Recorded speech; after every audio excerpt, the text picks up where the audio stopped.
अरे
अच्छा, mic on नहीं।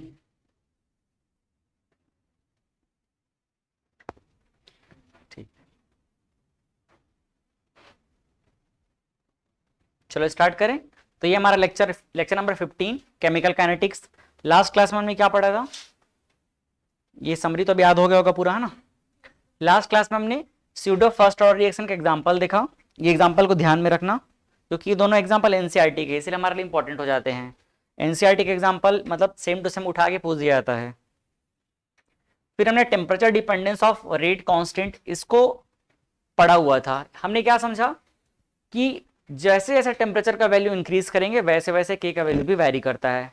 किस तरह से करता है? इसमें एक रिलेशन है, हर 10 डिग्री राइज होने पर 2 to 3 टाइम्स हो जाता है रेट कांस्टेंट, जिसको हम लोग जनरली डबल मान के चलते हैं, 2 टाइम्स हो जाता है ऐसा मान के चलते हैं। इसके लिए हम लोग रेट कोएफिशिएंट भी डिफाइन कर सकते हैं, प्रॉपर कैलकुलेशन कर सकते हैं, के टी प्लस 10 अपॉन के टी इज इक्वल टू, तो हमको 2 to 3 टाइम्स के बीच में कुछ भी वैल्यू मिल सकता है, और उतना ही क्या होते जाएगा, वो मल्टीपल होते जाएगा। ये एग्जाम्पल था। फिर हमने समझा कि अगर हमको एग्जैक्टली 10 डिग्री के अलावा कुछ और टेम्परेचर पे वैल्यू चाहिए रहेगा, रेट कांस्टेंट में वेरिएशन देखना रहेगा, तो उसके लिए हमें जाना पड़ेगा एक नए कॉन्सेप्ट की तरफ, एक नए थ्योरी की तरफ, और वहां एक इक्वेशन मिलेगा जिसका नाम क्या होगा, आर्नियस इक्वेशन, जहां हमें एक फिजिकल जस्टिफिकेशन और इंटरप्रिटेशन देखने को मिलेगा। फिर हमने इस टॉपिक पे क्वेश्चन सॉल्व किया था, ये सारा हो गया था, है ना। चलो नेक्स्ट एक क्वेश्चन और है उसी टॉपिक पे, तो इसको भी सॉल्व कर लेते हैं, फिर हम देखेंगे आगे आर्नियस थ्योरी को। बताओ इसका आंसर क्या हो जाएगा? क्या है? 111 बताओ तो इसका आंसर क्या आ जाएगा, देखो चेक करो।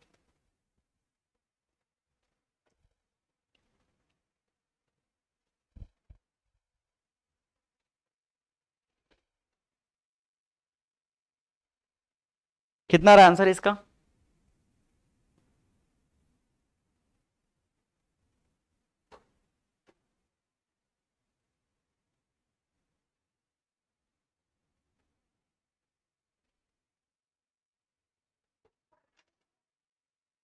कितना रहा है? 32 टाइम्स। ठीक है, क्या बोल रहा है कि यहां पर हर एक बार में डबल होगा, बोल रहे हैं हर एक 10 डिग्री पे कितना होगा, डबल होगा। तो इफ टेम्परेचर इज रेज्ड, कितना रेज हो रहा है, मतलब टेम्परेचर में डिफरेंस कितना आ गया, 50 डिग्री का। 50 डिग्री मतलब क्या बोल सकते हैं हम लोग, n इंटू, इसको हम बोल सकते हैं 5 इंटू 10। तो आप देख सकते हो n का वैल्यू कितना मिल गया, 5 मिल गया, तो कितना हो जाएगा 2 की पावर 5, और 2 की पावर 5 मीन्स 32 टाइम्स। ठीक, तो आंसर क्या हो जाएगा, बी। चलो नेक्स्ट हम पढ़ेंगे क्या, आर्नियस थ्योरी। क्या बोलता है आर्नियस थ्योरी? सबसे स्टार्टिंग का याद करो, जब हम लोग क्या पढ़े थे इस चैप्टर में पहले दिन, दो तरीके का हमारे पास रिएक्शन होता है, एक होता है एलिमेंट्री स्टेप और दूसरा क्या होता है, कॉम्प्लेक्स। तो वहां मैंने ग्राफ बनाया था, वो ग्राफ जो है एक्चुअल में इसी के अकॉर्डिंग बनता है। देखो क्या बोलता है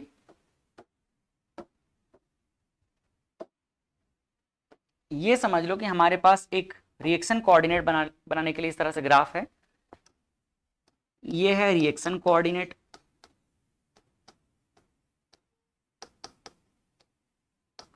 ये रिएक्शन कोऑर्डिनेट को रिप्रेजेंट कर रहा है, और ये वाला एक्सिस जो है एनर्जी को रिप्रेजेंट कर रहा है। ठीक, हम मान लेते हैं कि कोई भी हमने एक रिएक्टेंट लेकर के आया, उस रिएक्टेंट का स्टार्टिंग में जो एनर्जी है ये यहां पर कुछ है, ये किसका एनर्जी है, ये रिएक्टेंट का एनर्जी है, ठीक है, ये है रिएक्टेंट का एनर्जी, ठीक।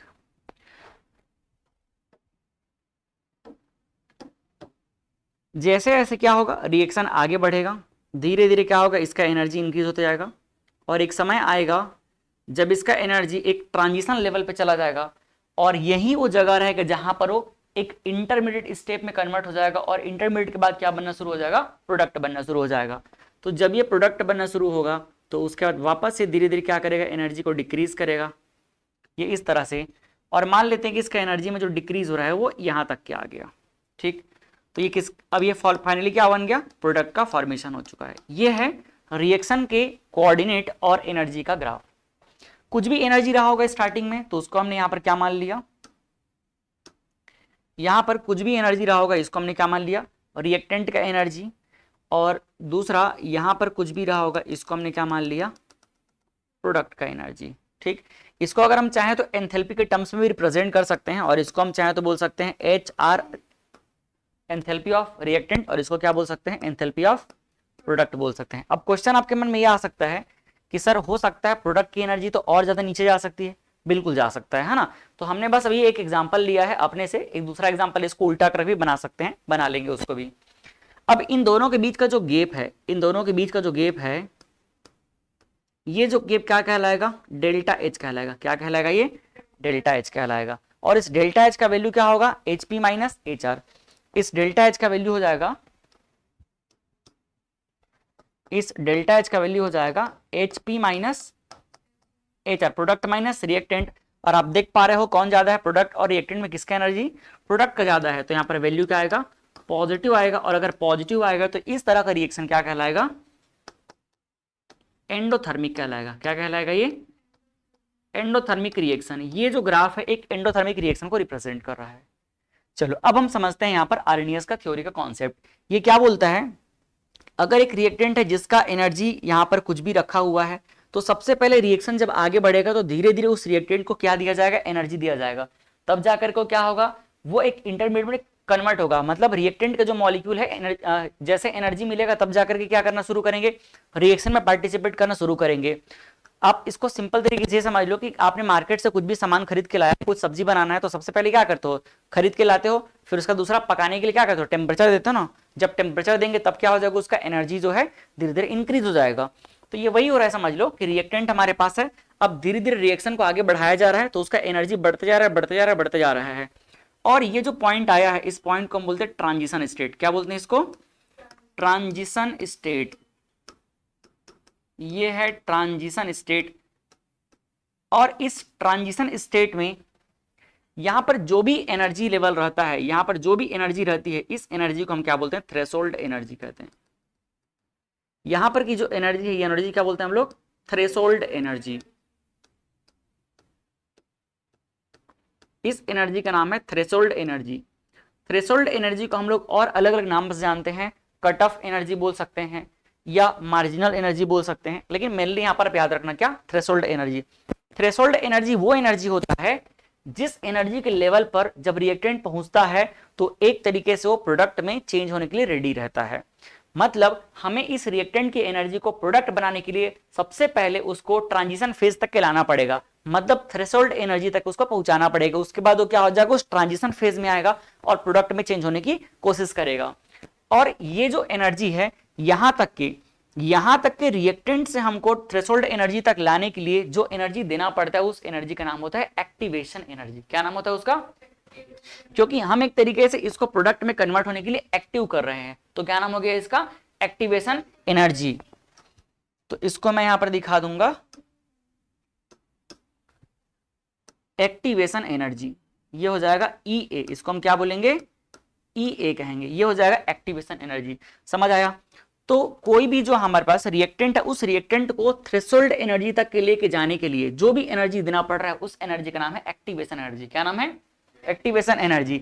सिमिलरली वापस अगर हम देख पाए तो इस ट्रांजिशन फेज के टाइम पे थ्रेशोल्ड एनर्जी से वापस इसको प्रोडक्ट तक के आने के लिए भी एनर्जी में गैप हो रहा है, तो इस एनर्जी का अगेन नाम क्या हो जाएगा, एक्टिवेशन एनर्जी। दोनों का नाम क्या होगा, एक्टिवेशन एनर्जी। समझ आया कि नहीं।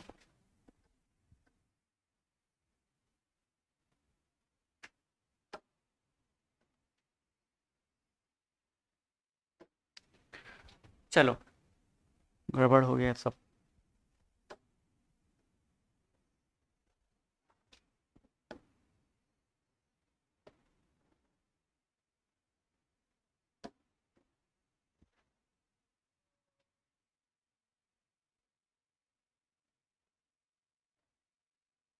ठीक है ना, ये देखो यहां पर हमने अभी क्या समझा एक्टिवेशन एनर्जी के बारे में। रिएक्टेंट की एनर्जी को थ्रेशोल्ड एनर्जी तक के लेके जाने में जो भी यहाँ एनर्जी डिफरेंस आपको दिख रहा है उसी का नाम क्या है, एक्टिवेशन एनर्जी। मतलब इस एक्टिवेशन एनर्जी की वजह से ही ये रिएक्टेंट कहाँ जा रहा है, ये रिएक्टेंट जो है इस ट्रांजिशन स्टेट में जाने के लिए रेडी हो रहा है। वैसे ही इस ट्रांजिशन स्टेट के टाइम पे थ्रेशोल्ड एनर्जी से नीचे जो प्रोडक्ट तक आने के लिए इसको फिर से एनर्जी देना पड़ रहा है या एनर्जी को उसका लेना पड़ रहा है, जो भी एनर्जी कुछ कर रहे हैं वो क्या कहलाएगा, फिर से एक्टिवेशन एनर्जी कहलाएगा। अब देखो आप खुद समझो, रिएक्टेंट से यहां इंटरमीडिएट तक पहुंचना प्रोडक्ट बनने के लिए ये एक रिएक्शन क्या हो जाएगा, फॉरवर्ड डायरेक्शन में जा रहा है, मतलब यहां तक एनर्जी इंक्रीज हो रहा है, तो इसको हम एक तरीके से बोलेंगे फॉरवर्ड रिएक्शन। और यहां तक जो आएगा ये क्या कहलाएगा, बैकवर्ड कहलाएगा।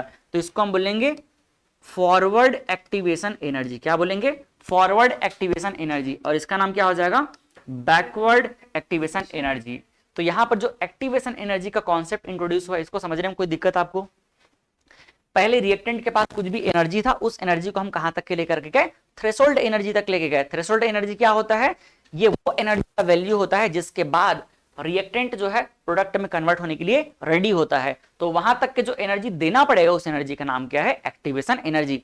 अगर हम फॉरवर्ड प्रोसेस में करेंगे तो उसका नाम क्या हो जाएगा, फॉरवर्ड एक्टिवेशन एनर्जी। और अगर बैकवर्ड प्रोसेस में करेंगे तो क्या हो जाएगा, बैकवर्ड एक्टिवेशन एनर्जी। कोई दिक्कत? अब यहां समझने वाली बात यह है कि हमने अभी देखा कि डेल्टा एच का वैल्यू क्या आ गया, पॉजिटिव आ गया। क्यों? क्योंकि प्रोडक्ट का एनर्जी ज्यादा है। प्रोडक्ट की एनर्जी ज्यादा है मतलब उसने एनर्जी को क्या कर लिया है, गेन कर लिया है। तो ये प्रोसेस क्या कहलाएगा, एंडोथर्मिक कहलाएगा।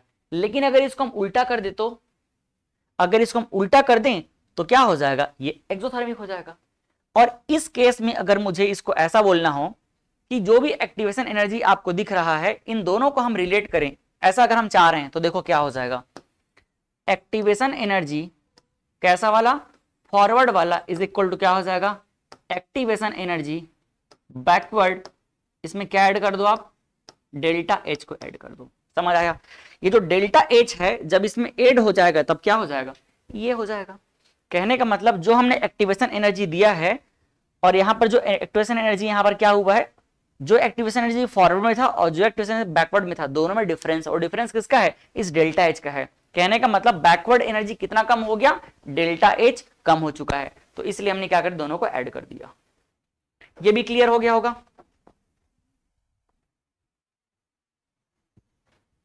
अब इसी को हम थोड़ा सा उल्टे प्रोसेस में कर देते हैं।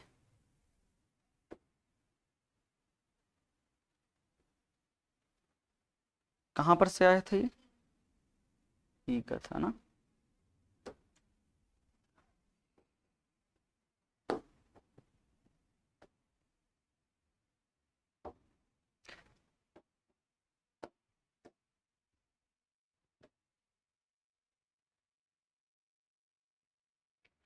नेक्स्ट अब हम एक दूसरा ग्राफ बनाते हैं।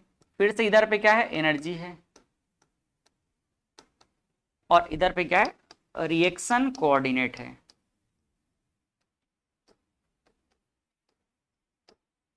ठीक, मान लेते हैं कि यहां पर फिर से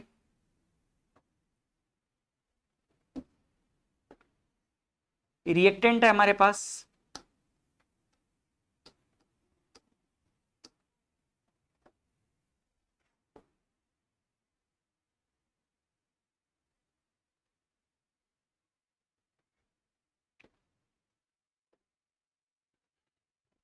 ठीक, रिएक्टेंट है।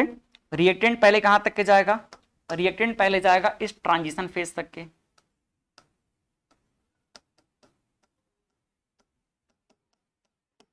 ये है ट्रांजिशन स्टेट। और यहां पर की एनर्जी को हम क्या बोलेंगे,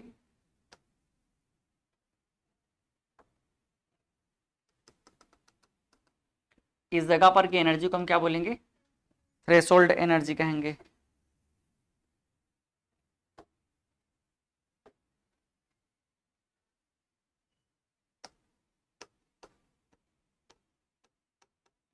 ये थ्रेशोल्ड एनर्जी हो गया।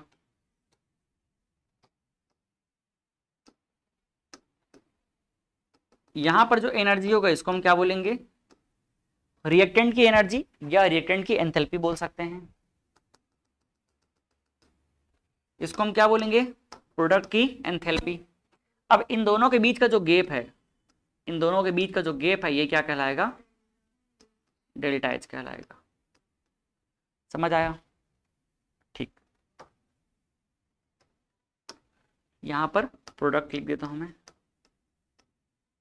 ये प्रोडक्ट हो गया, रिएक्टेंट हो गया।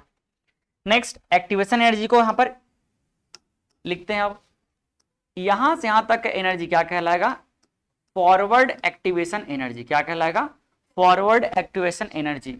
और इस जगह से लेके यहां तक का पूरा क्या कहलाएगा, बैकवर्ड एक्टिवेशन एनर्जी। समझ आया? बैकवर्ड एक्टिवेशन एनर्जी कब मिलेगा, जब फॉरवर्ड को हम लोग यहां पर डेल्टा एच के साथ ऐड कर देंगे। ठीक, हाँ ये होगा, ये ही होगा। तो यहां पर देख सकते हैं अपन कि delta H is equal to क्या मिल रहा है अपने को, delta H is equal to मिल रहा है H P minus H R is equal to negative. और इसका मतलब ये कैसा रिएक्शन हो गया, exothermic.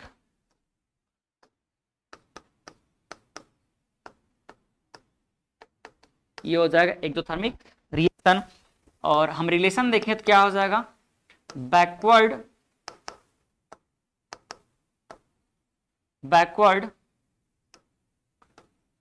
Activation energy is equal to forward activation energy plus delta H.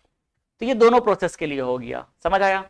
तो आर्नियस थ्योरी ने बताया कि जब भी क्या हो रहा है, रिएक्टेंट से प्रोडक्ट में जाना है तो उसके बीच में एक आता है ट्रांजिशन स्टेट। उस ट्रांजिशन स्टेट तक पहुंचने के लिए हमको एनर्जी जो भी यहाँ इन्वॉल्व करना पड़ता है उसका नाम क्या होता है, थ्रेशोल्ड, उसका नाम होता है एक्टिवेशन एनर्जी। समझ आया? कोई डाउट यहां तक में?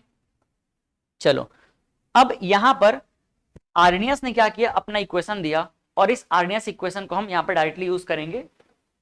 Arrhenius equation is given by, Arrhenius equation देखो, Arrhenius equation is given by K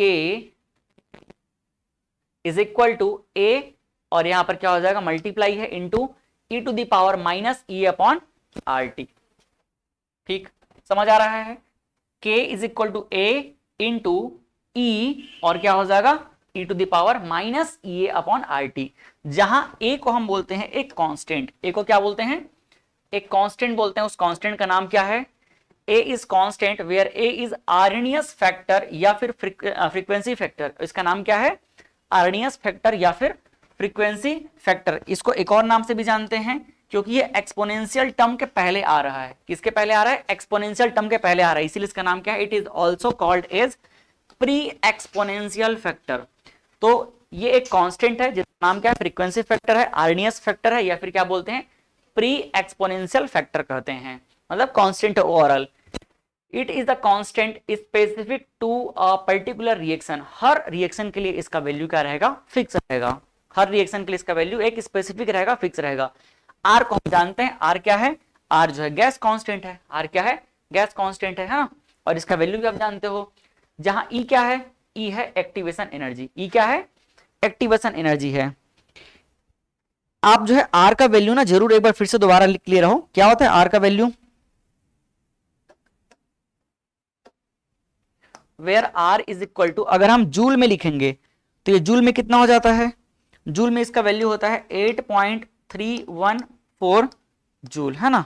और अगर हम कैलोरी में बात करें तो कितना हो जाता है, कैलोरी में इसका वैल्यू शायद 2 कैलोरी होता है क्या, 2 कैलोरी, कितना होता है, 2 कैलोरी। तो ये वैल्यू को आप लोग और बहुत बार यूज कर चुके हो, बट याद रखना इसको। ठीक, नेक्स्ट आता है एक्टिवेशन एनर्जी। पहला हमने इसमें डिफाइन किया, ए क्या है, के तो रेट कांस्टेंट है, के क्या है, रेट कांस्टेंट। यहां पर के का वैल्यू, के क्यों क्या बोलेंगे हम लोग, रेट कांस्टेंट, याद रखना, के है रेट कांस्टेंट। ए क्या है, pre exponential factor, RNS factor या फिर फ्रीक्वेंसी फैक्टर। ये क्या है? Activation energy. ये क्या है? Activation energy. ये को लिख देता हूं मैं एक्टिवेशन एनर्जी। एक्टिवेशन एनर्जी समझ आया? और हमने जो ई ए एफ लिखा है, ई ए एफ लिखा है, इसको हम क्या बोलते हैं? क्या? Final forward activation energy. क्या नाम है इसका? फॉरवर्ड एक्टिवेशन एनर्जी, या फिर लिख सकते हो activation energy for forward reaction.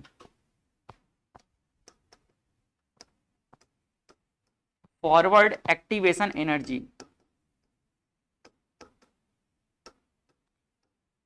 Forward activation energy. और ईबी क्या होगा? सॉरी, ई ए बी क्या होगा? बैकवर्ड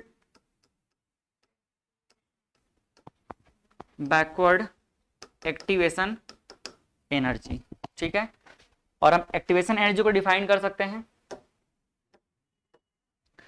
एक्टिवेशन एनर्जी क्या है? देखो, activation energy is the extra amount of energy. ये क्या है? एक्स्ट्रा अमाउंट ऑफ एनर्जी है which has to be supplied to the reacting species, मतलब रिएक्टेंट को in their normal energy state, मतलब जो भी वो नॉर्मल कंडीशन में रहेंगे, अब उस स्टेट में उसको क्या करेंगे? हम एनर्जी प्रोवाइड करेंगे। तो जो भी एक्स्ट्रा अमाउंट ऑफ एनर्जी उस रिएक्टेंट को प्रोवाइड किया जा रहा है normal energy state, to make their energy equal to threshold energy, जिससे उनका एनर्जी किसके इक्वल हो जाए? थ्रेशोल्ड एनर्जी के इक्वल हो जाए। कहने का मतलब उनको नॉर्मल स्टेट से थ्रेशोल्ड एनर्जी की स्टेट तक ले जाने के लिए जो भी एक्स्ट्रा अमाउंट ऑफ एनर्जी दिया जा रहा है उसी का नाम क्या है? एक्टिवेशन एनर्जी है। समझ आया? जब हम कैटलिस्ट मिलाते हैं, आगे चल के देखें कैटलिस्ट, तो कैटलिस्ट क्या करता है? इस एक्टिवेशन एनर्जी को रिड्यूस कर देता है, मतलब वो थ्रेशोल्ड एनर्जी की रिक्वायरमेंट को कम कर देता है और रिएक्शन को जल्दी से कंप्लीट करने में हेल्प करता है। तो ये पॉइंट हम आगे पढ़ेंगे कि catalyst reduces the activation energy. ठीक है, कैटलिस्ट क्या करता है? कैटलिस्ट प्रेजेंस ऑफ कैटलिस्ट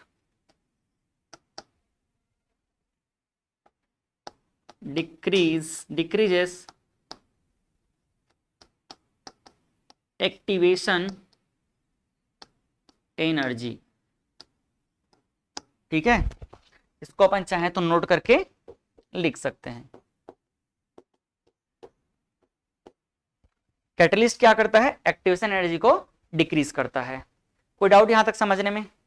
क्योंकि यहां तक जो कुछ भी हमने देखा हुआ है, ये इक्वेशन वगैरह, ये सब एक्सपेरिमेंटली आया है। अब इसके बाद हम जो करेंगे अपने तरीके से मैथमेटिकली करेंगे, तो इसमें कोई डाउट नहीं होना चाहिए।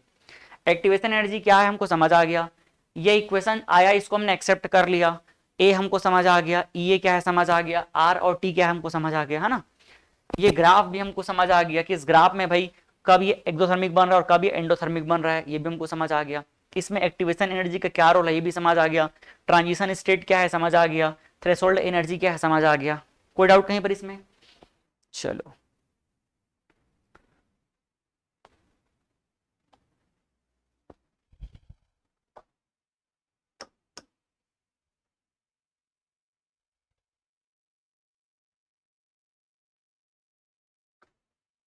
From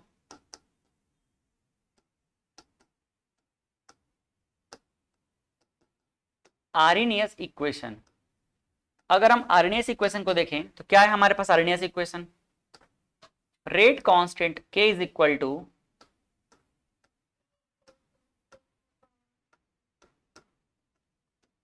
rate constant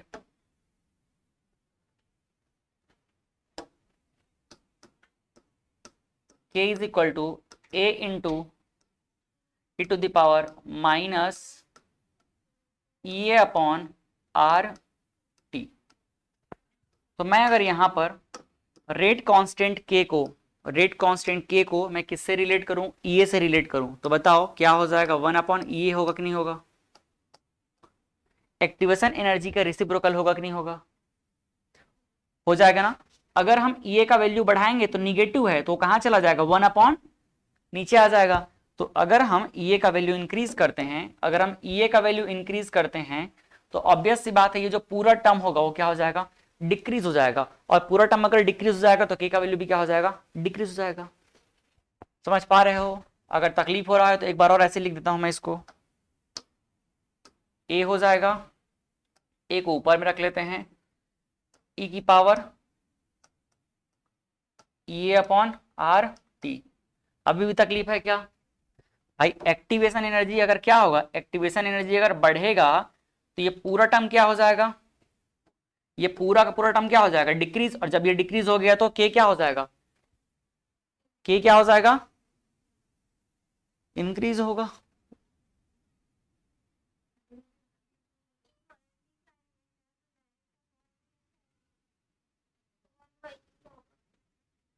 sorry sorry, ये इंक्रीज होगा तो ये भी इंक्रीज होगा, है ना, उल्टा वाला बोल दिया मैं। अगर ये यहां पर इंक्रीज होगा तो ये पूरा क्या हो जाएगा, डिक्रीज। तो ये मान के चलो ये अगर इंक्रीज हुआ तो ये पूरा टर्म इंक्रीज होगा और ये पूरा पूरा क्या हो जाएगा, डिक्रीज हो जाएगा। अब समझ पाए? अगर ये इंक्रीज होगा तो पूरा E to the power E upon R T भी इंक्रीज हो जाएगा, मतलब पूरा डिनोमिनेटर का वैल्यू क्या हो जाएगा, बढ़ जाएगा। और बड़ा डिनोमिनेटर क्या करेगा, 1 अपॉन बड़ा डिनोमिनेटर छोटा वैल्यू हमको देगा, मतलब यहां से वैल्यू डिक्रीज हो जाएगा। जब डिक्रीज होगा तो क्या हो जाएगा, के का वैल्यू डिक्रीज हो जाएगा। तो कैसा रिलेशन हुआ, रेसिप्रोकल का। ये दिख रहा है ना, ये कहां चला गया, नीचे, ये कहां चला गया, नीचे। तो कैसा रिलेशन है, रेसिप्रोकल का। और अगर मैं इसको किससे रिलेट करूं, टेम्परेचर से, तो देखो टेम्परेचर से कैसा रिलेशन होगा। अगर मैं यहां पर इस टेम्परेचर को इंक्रीज करूंगा, ध्यान से देखना, अगर मैं इस टेम्परेचर को क्या करूंगा, इंक्रीज करूंगा, तो टेम्परेचर को इंक्रीज करूंगा तो ये पूरा का पूरा जो वैल्यू है क्या हो जाएगा, डिक्रीज होगा, मतलब ओवरऑल वैल्यू क्या हो जाएगा, डिक्रीज हो जाएगा। और जब ये ओवरऑल वैल्यू डिक्रीज हो जाएगा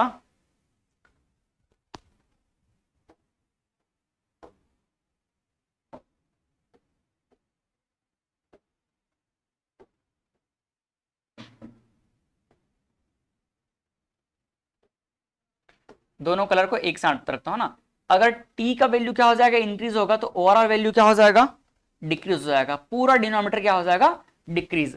और अगर डिनोमिनेटर डिक्रीज हो गया तो बताओ ये क्या हो जाएगा, के का वैल्यू इंक्रीज होगा। इसको डिटेल में समझाने की जरूरत थोड़ी है, अगर समझ गए होगे तो फिर आगे चलेंगे, नहीं तो समझाऊंगा और डिटेल में बताओ आप लोग क्या। यहां पर ये जो है ये निगेटिव है, तो निगेटिव होने की वजह से अगर ये बढ़ेगा तो ऑब्वियस सी बात है इस पूरे का वैल्यू घट जाएगा। और जब पूरे का वैल्यू घट जाएगा तो यहां पर के का वैल्यू क्या हो जाएगा, वो भी घट जाएगा। अगर हम ये घटाएंगे तो ऑब्वियस सी बात है ये पूरा वैल्यू क्या हो जाएगा, घट जाएगा, क्योंकि निगेटिव है, तो इसलिए क्या हो गया, रेसिप्रोकल हो गया। लेकिन अगर हम डिनोमिनेटर को बढ़ाते हैं, किसको बढ़ाते हैं, डिनोमिनेटर को बढ़ाते हैं, तो डिनोमिनेटर को बढ़ाने से क्या हो जाएगा, यहाँ पर पूरा पूरा वैल्यू इसका ये वाला वैल्यू कम हो जाएगा। और अगर ये वाला वैल्यू कम हो जाएगा तो ये क्या है, नीचे में है ना, तो नीचे में है तो उल्टा होके क्या हो जाएगा, फिर से बढ़ जाएगा। तो रिलेट करना इस निगेटिव थोड़ा सा डिफिकल्ट है, इसलिए मैंने इसको ला दिया है। ठीक, इससे आसान हो गया।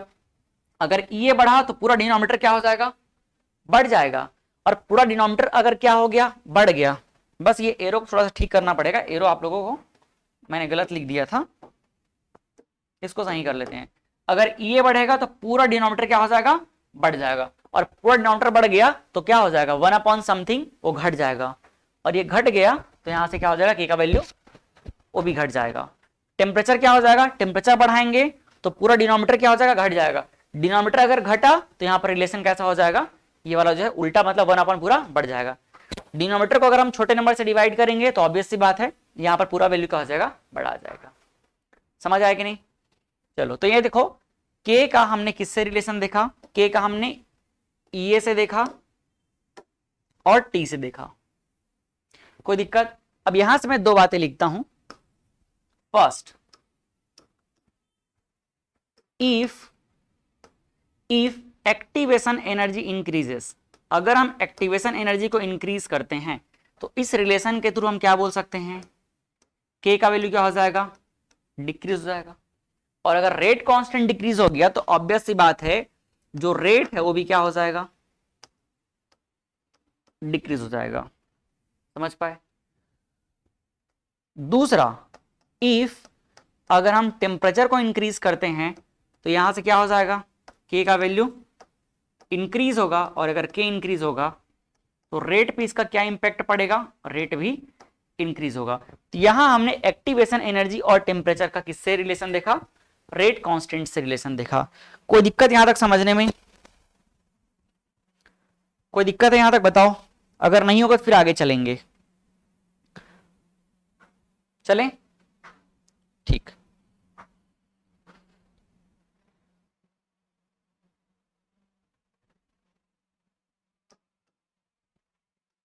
नाउ अब फिर से मैं उस इक्वेशन को लिखता हूं, k इज इक्वल टू क्या है अपने पास, a into E to the power minus A upon R T है, taking log both side, taking, थोड़ा सिंपल करना चाह रहे हैं इसको, ग्राफ बनाएंगे, टेकिंग, अच्छा यहां से क्या आप ये बता सकते हो कि रेट कांस्टेंट का यहां पर कैसा ग्राफ बनेगा, अगर हम डायरेक्टली बनाएंगे तो एक्सपोनेंशियल बनेगा, रेट कांस्टेंट का हम लोग इस इक्वेशन से बनाएंगे टेम्परेचर के साथ में या एक्टिवेशन एनर्जी के साथ में तो क्या बनेगा, एक्सपोनेंशियल बनेगा।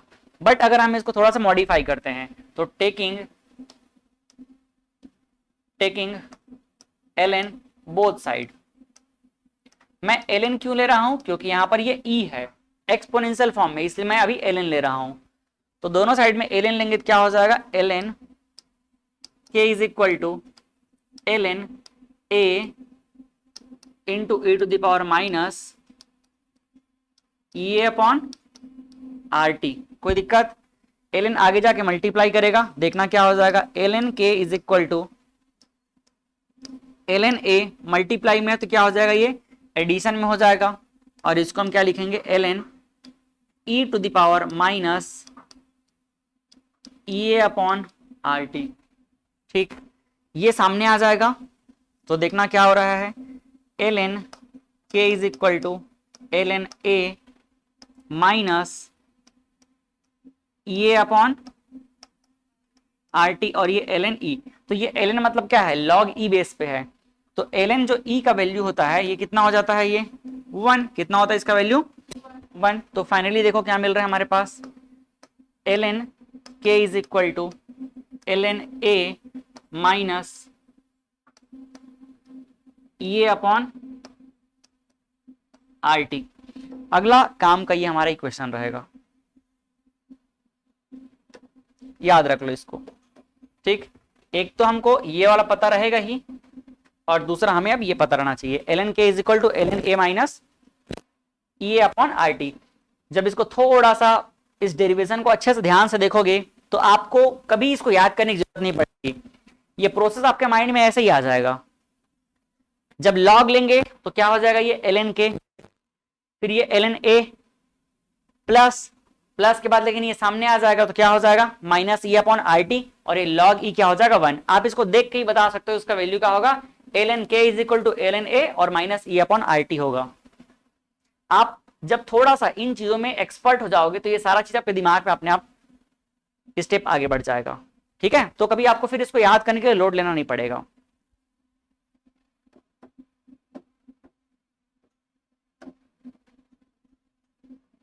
अब यहां से हम ग्राफिकल रिप्रेजेंटेशन देखते हैं। यहां दो तरीके का ग्राफ बनता है, पहला ln के जो रेट कांस्टेंट है उसका EA के साथ में, और दूसरा टेम्परेचर के साथ में। तो फर्स्ट बात करते हैं हम लोग ग्राफ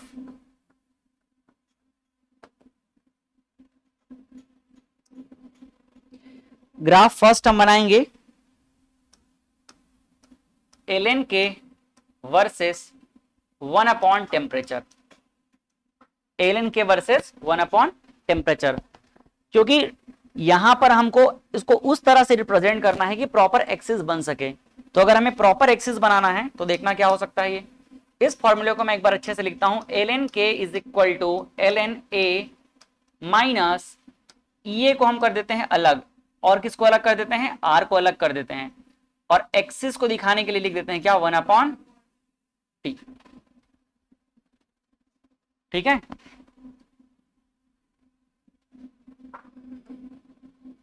अब आप यहां लिख सकते हो ये हमारा कौन सा एक्सिस बनेगा, y एक्सिस, ये क्या बनेगा x एक्सिस, ये क्या बनेगा y इंटरसेप्ट c बनेगा, और ये क्या बनेगा, स्लोप को मैं क्या सिर्फ m लिख दूं, अब स्लोप को हम लोग तो m से रिप्रेजेंट करते हैं ना, तो ये हो जाएगा y इज इक्वल टू क्या, mx प्लस c। तो यहां पर क्या हो जाएगा, ये वाला c जो है पॉजिटिव है और यहां पर स्लोप क्या हो गया है, निगेटिव।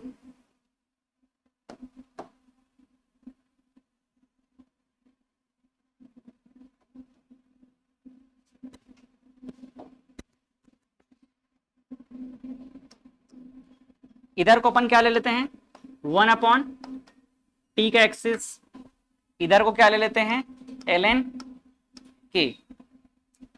इंटरसेप्ट लेना पड़ेगा कहीं पे, तो मान लेते हैं कि यहां पर क्या है, एक इंटरसेप्ट ले लिए पॉइंट ln a, कोई दिक्कत। और यहां से स्लोप कैसा है, किसका ग्राफ बनेगा, स्ट्रेट लाइन का। किसका बनेगा, स्ट्रेट लाइन का। कैसा स्लोप बनेगा, इंक्रीजिंग की डिक्रीजिंग, ये डिक्रीजिंग स्लोप बनेगा। समझ पाए कि नहीं। स्लोप इज इक्वल टू, लिख लो फिर, स्लोप इज इक्वल टू क्या होगा, minus upon R. Very important है ये स्लोप। स्लोप को ही हम लोग क्या बोलते हैं, स्लोप को ही हम लोग m बोलते हैं, स्लोप को ही हम लोग क्या बोलते हैं, टेन थीटा बोलते हैं। तो अच्छा क्वेश्चन घुमा के दे देगा, टेन थीटा वाला कुछ कॉन्सेप्ट लगा के डिग्री विग्री लगा देगा वो, तो इसलिए हमेशा उसको रिलेट करके चलना। कोई दिक्कत। चलो ये हो गया पहला ग्राफ। यहां पर 1/t बोलेगा तो भी सेम है, या फिर अगर ये ऐसा बोलता है t इनवर्स तो भी क्या है, सेम है इसका मतलब। ठीक, तो ये ग्राफ में क्या करेगा, ग्राफ अचानक से दे देगा, और आपको ऐसा इतना कहानी नहीं बताएगा कभी भी, खाली आपको एक्सिस को देख के पहचानना रहता है कि ग्राफ किसके बीच में बना है। दूसरा ग्राफ बनाते हैं इसी पे हम लोग।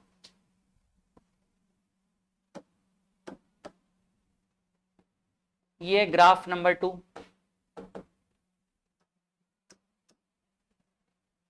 ln k versus E activation energy, इन दोनों के बीच में देखते हैं क्या होगा फॉर्मूला। अगर मैं रिलेट करूं तो ln k is equal to ln a minus E को मैं अलग कर देता हूं, और यहां पर क्या हो जाएगा, r/t, ई को ऐसे बाहर दिखा दिया अलग से।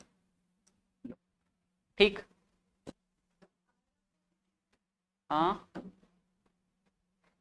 क्या हो गया, अच्छा नहीं नहीं, टी भी नीचे रहेगा क्या, आर और टी दोनों नीचे रहेगा, तो ये हो जाएगा 1/r/t, और ये कहां चला जाएगा, ऐसे अलग से बाहर में। ठीक है, अब ये कौन सा एक्सिस हो गया,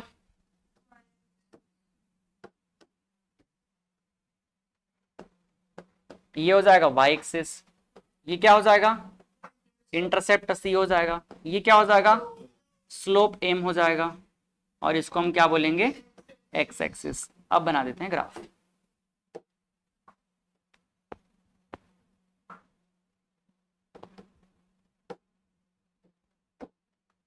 यहां पे लिख लेते हैं ln k, और ये क्या हो जाएगा, एक्टिवेशन एनर्जी E a। ठीक, इधर पे क्या होगा, ln a, और ये बन गया इसका डिक्रीजिंग स्लोप। इस स्लोप का वैल्यू क्या होगा, -1/RT। ठीक, अब ग्राफ में तो कोई दिक्कत कहीं होगा नहीं, इतने सारे ग्राफ प्रैक्टिस के बाद में, है ना।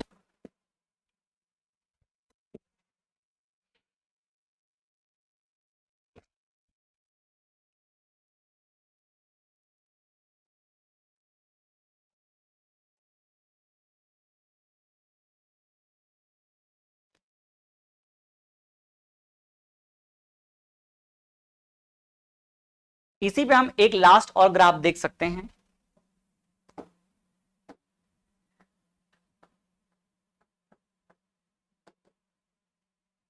अगर मान लो हमको ये जो एक्टिवेशन एनर्जी का जो ग्राफ है, या टेम्परेचर का जो ग्राफ है, लॉग के साथ में देखना हो, किसके साथ में, लॉग के साथ में। थोड़ा चेंज करता हूं, रुक जाओ ना।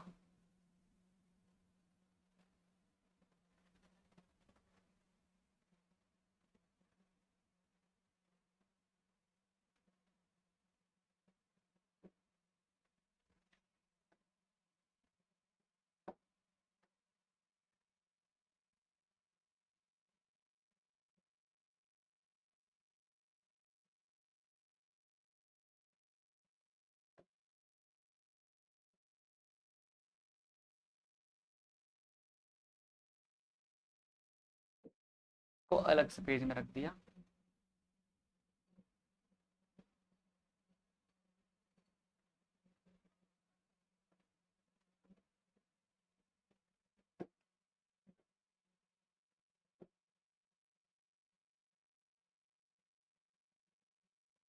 मान लो मैं यहीं से थोड़ा इसको आगे खिसका रहा हूं, और अगर हमें इसको नेचुरल लॉग में ना रख के 10 बेस पे रखने का जरूरत पड़ा, क्योंकि न्यूमेरिकल क्वेश्चन के लिए तो वही करना पड़ेगा अपने को, तो हम आगे इसी को एक्सटेंड कर सकते हैं और क्या लिखेंगे, देखो 2.303 log K is equal to 2.303 log A minus क्या हो जाएगा, ए अपॉन आर टी हो जाएगा।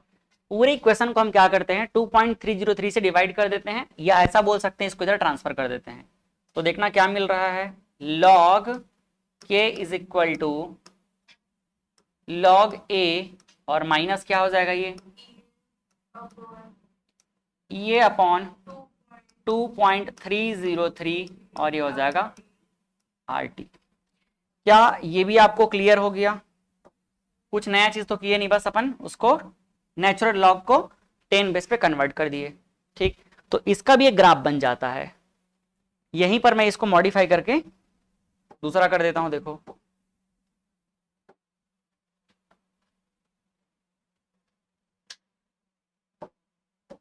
ये जो ग्राफ बनेगा, ग्राफ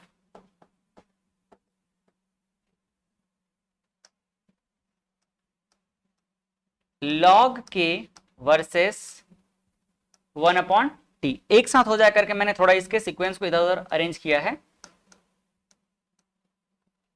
ठीक, क्या फॉर्मूला मिला अभी हमको, फॉर्मूला मिला हमको log k is equal to log a minus 1/, ये अपॉन 2.303 और यहां पर हो जाएगा r, और मैं t को क्या करता हूं अलग से निकाल देता हूं, तो 1/t इधर हो जाएगा। फिर से हम देखते हैं क्या क्या मिल रहा है अपने को।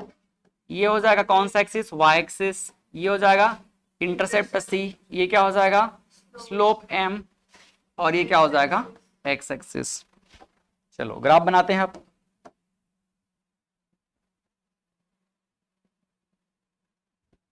इधर पे हो जाएगा क्या log k, ये क्या हो जाएगा 1/t,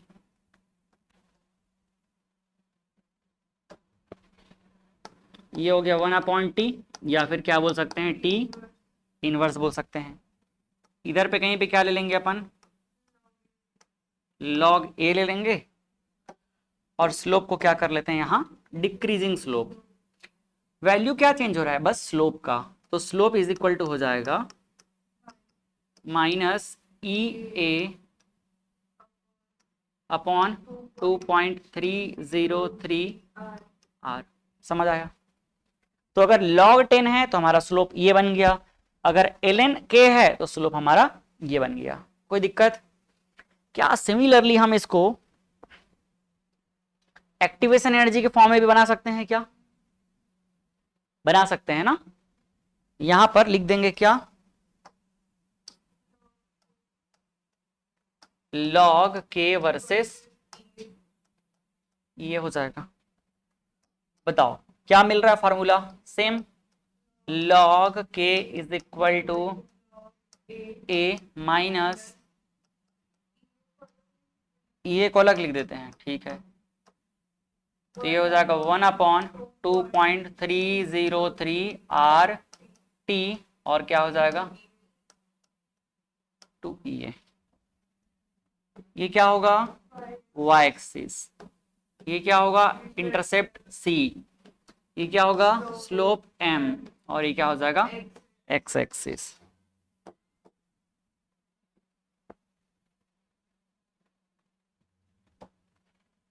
ये हो जाएगा log k, इधर कहीं पर क्या ले लेते हैं इंटरसेप्ट ले लेते हैं, इसको हम क्या बोलेंगे log a। नेक्स्ट क्या हो जाएगा ये एक्टिवेशन एनर्जी, ये हो जाएगा, स्लोप कैसा बनेगा डिक्रीजिंग स्लोप, तो ये हो गया डिक्रीजिंग स्लोप। इस स्लोप का वैल्यू क्या होगा -1/2.303 और ये हो जाएगा आर टी। तो देखो इस इक्वेशन से हमने 4 तरीके ग्राफ बना लिया, लेकिन फॉर्मूला कौन सा याद रखना है आपको, बस 2 फॉर्मूला। कौन सा? पहला ये वाला पता होना चाहिए आपको, और दूसरा ये वाला। और उसमें भी मैं बोलूंगा बस ये याद होना चाहिए, कोई इसके बाद इसको लाने में कोई मतलब माइंड में लेग नहीं होगा, तुरंत आ जाएगा ये, है ना। समझ आया कि नहीं आया? चलो तो ये हमने क्या देख लिया, ग्राफ देख लिया।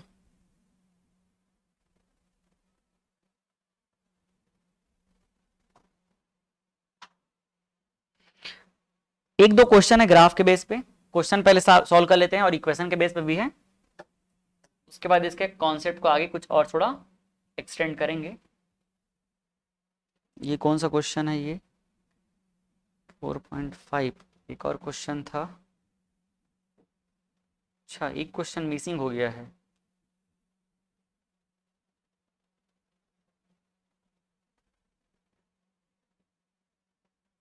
रुको एक क्वेश्चन लिखता हूं मैं। क्वेश्चन नंबर कहां तक पहुंचे थे अपन? 111, 12 पे आ जाएंगे, है ना।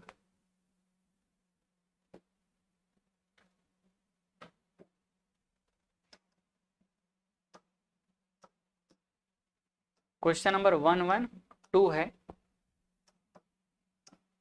क्वेश्चन लिख दे रहा हूं मैं, एक बार ट्राई करना आप लोग।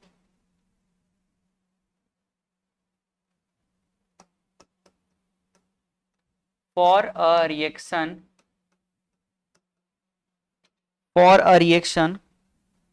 जहां पर आर्नेस इक्वेशन को दिया है k इज इक्वल टू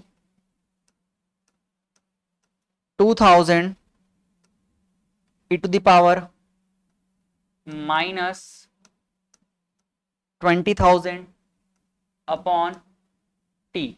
ये हमें आर्नियस इक्वेशन को वैल्यू के साथ पुट करके एक्सप्रेस करके दिखाया है, और यहां पर पूछ रहा है find activation energy EA and Arrhenius factor या फ्रीक्वेंसी फैक्टर A, दोनों निकाल के बताओ बोल रहा है। चलो कैसे निकालेंगे देखना जरा। ये हमारे पास रिएक्शन है और इसको आर्नेस इक्वेशन को किसी भी पर्टिकुलर रिएक्शन के लिए दिया गया है, बट हम जानते हैं, क्या जानते हैं कि स्टैंडर्ड आर्नेस इक्वेशन क्या होता है,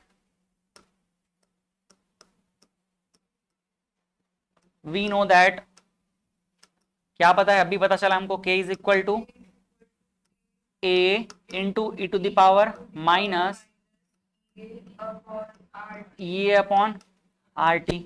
तो ऑन कंपेयरिंग जब हम कंपेयर करेंगे तो देखो a इज इक्वल टू क्या मिल गया, ये जो 2000 है यही किसका वैल्यू मिल गया, a का। एंड दूसरा आप देखो, एंड आप पूरे को कंपेयर करके देख लो कितना हो जाएगा, minus EA upon R T is equal to कितना हो जाएगा, माइनस 20,000 अपॉन टी। तो टी और टी को तो यहां से क्या कर दिए अपन, खत्म कर दिए।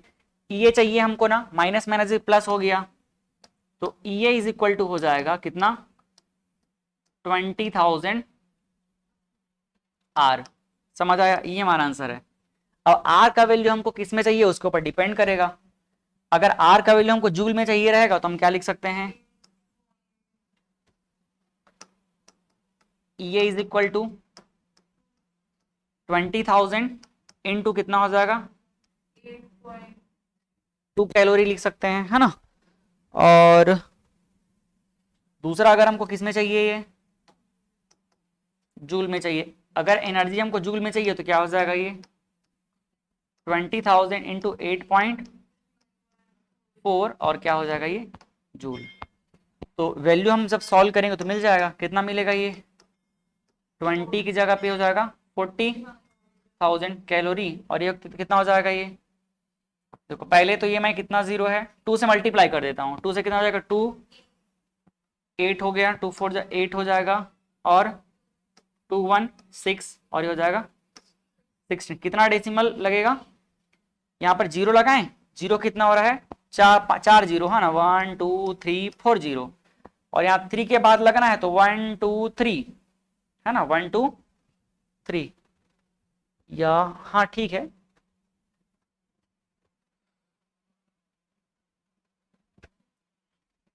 वन टू थ्री यहाँ पर आ जाएगा, है ना। इसको अपन चाहे तो साइंटिफिक नोटेशन में लिख सकते हैं, 1 पॉइंट कितना हो जाएगा, या हटाओ अब क्या साइंटिफिक नोटेशन में लिखेंगे, ज्यादा इस पे भी अब टाइम पास करना बेकार है ना, सीधा यहीं पर डेसिमल लगा दिया मैं और क्या लिख दूं इसको, जूल। समझ आ गया ना, तरीका समझना था मेन कि कैसे हमको सॉल्व करना है। चलें आगे, ये क्वेश्चन आप लोगों के लिए है। अभी बनाना चाहोगे कि होमवर्क लोगे? होमवर्क लोगे मतलब कल बनवाओगे मेरे से? हाँ? लो आसान क्वेश्चन है, रख लो इसको। Question number 113। चलो इसको तो अभी बता दो। 114 कौन सा आ जाएगा? ए आ जाएगा, क्योंकि स्लोप कैसा बनता है, डिक्रीजिंग, तो ये डिक्रीजिंग स्लोप। अगला क्वेश्चन,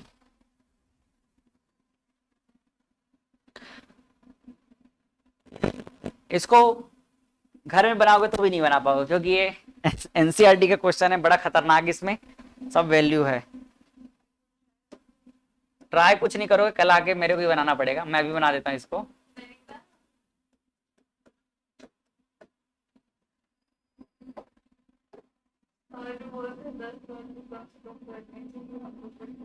सॉरी बोल रहा है तो करेगा, बढ़िया बात है, मेरे बनाने के बाद करेगा। कान में ज्यादा सुनाई देता है क्या इसका, कि दिमाग में सुनाई दे रहा है? नहीं बोलती है। 115, लो पढ़ो क्वेश्चन को एक बार, अभी सॉल्व कर लेते हैं। हमें इसमें मेन प्रोसेस को समझना रहेगा। The rate constant for the first order decomposition of H2O2 is given by the following. ये हमको रेट कांस्टेंट को इस इक्वेशन से दिया हुआ है। ये कौन सा इक्वेशन है? आर्नियस का है ना, ठीक है, आर्नियस की इक्वेशन है। फिर calculate EA for this reaction, पहला क्या निकालना है? EA। दूसरा क्या निकालना है? At what temperature, temperature T निकालना है। अच्छा, at what temperature it's half period will be 256, मतलब जब टाइम कितना हो, जब हाफ पीरियड जो है उसका कितना हो जाए, 256 मिनट हो, तो उस कंडीशन में कितना होगा इसका टेम्परेचर, ये पूछ रहा है। बनेगा? बन जाएगा, क्योंकि आसान है, बस थोड़ा सा नंबर बड़ा बड़ा इसमें का नंबर डिफिकल्ट है। तो कंपेयर करते हैं, कितना हो जाएगा, log k is equal to, सीधे log k से कंपेयर करते हैं ना, तो log k is equal to कितना हो जाएगा, log a माइनस ये अपॉन 2.303 RT हो गया। log a पूछा भी नहीं है तो क्यों जबरदस्ती निकाले, हम दे दिया है, लेकिन उसकी जरूरत पड़ेगी क्या? ए की नहीं पड़ेगी, लग रहा है ए की जरूरत, तो ए की जरूरत नहीं पड़ेगी, हटाओ, है ना। ये देख लो, यहां से कंपेयर करो, ये अगर कंपेयर किया जाए तो माइनस ये upon 2.303 RT is equal to क्या दिया हुआ है, 1.2 माइनस में 1.25 इंटू 10⁴, और ये क्या है, केल्विन, मतलब ये वैल्यू केल्विन अपॉन टेम्परेचर दिया हुआ है, क्योंकि टेम्परेचर केल्विन में होगा, तो यहां से T और T क्या कर दें, कैंसिल कर देते हैं, तो ये क्या मिल जाएगा, देखो ये is equal to minus minus plus हो गया, तो 1.25 इंटू 10⁴ इंटू 2.303 R। हाँ, अरे तो ये नीचे टेम्परेचर केल्विन ही तो रहेगा, ऊपर भी केल्विन, दोनों कैंसिल हो गया। मतलब ये जो ऊपर का वैल्यू है ना, ये किस में रहेगा, ये पूरा वैल्यू केल्विन में रहेगा, उसका यूनिट, और नीचे भी टेम्परेचर, इसका भी यूनिट क्या रहेगा, केल्विन, तब तो केल्विन केल्विन कैंसिल होगा। और फाइनली ये जो वैल्यू है, नहीं समझ पाए, देखो ये क्या है, लॉग के का यूनिट क्या होता है, क्या होता है लॉग के का यूनिट, कुछ नहीं होता है। लॉग का कभी कोई यूनिट होगा क्या, नहीं होगा, मतलब इस पूरे का कुछ यूनिट ही नहीं होगा, तो इसका तो कुछ यूनिट है ही नहीं, तो इसका भी पूरा मिला के क्या होना चाहिए, यूनिटलेस क्वांटिटी। समझ आया, यूनिट डायमेंशन याद आ रहा है, होमोजेनिटी प्रिंसिपल को फॉलो करेगा, इसका कुछ यूनिट नहीं है, तो भाई एडिशन सब्ट्रैक्शन में जितने होंगे सब यूनिटलेस होंगे, तो ये यूनिटलेस कब बनेगा, नीचे टेम्परेचर केल्विन में होगा, तो ऊपर भी तो यूनिट क्या होना चाहिए, केल्विन ना, तब जाके दोनों कैंसिल होंगे। इसीलिए ये आप लोगों को समझाने के लिए केल्विन लिख के दे दिया है। इस केल्विन, इसके का मतलब रेट कांस्टेंट नहीं समझ लेना, ये वाला केल्विन है रेट, ये वाला ये रेट कांस्टेंट और ये क्या है, केल्विन है ये। ठीक, ये मिल गया वैल्यू, और अपनी श्रद्धा भक्ति से इसको आप लोग क्या कर लेना, कैलकुलेट कर लेना आराम से। आर का वैल्यू जैसा बोला जाएगा जूल में, केल्विन में, उसके अकॉर्डिंग उसको निकाला जा सकता है। तो इसके आगे सॉल्व करूं क्या मैं?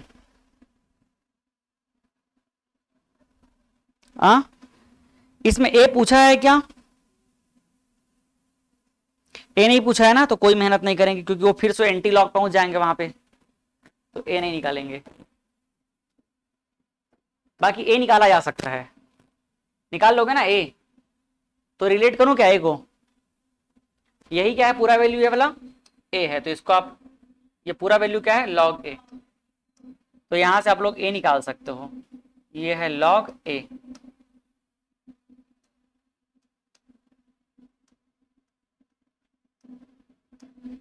लॉग ए इक्वल, इसको रिलेट कर देना, मिल जाएगा। ठीक, अब हमें मेन चीज जो चाहिए वो निकाल लेते हैं। इसका वैल्यू सही आया है ना 1.2, ठीक है, मल्टीप्लाई करेंगे तो आ जाएगा बस।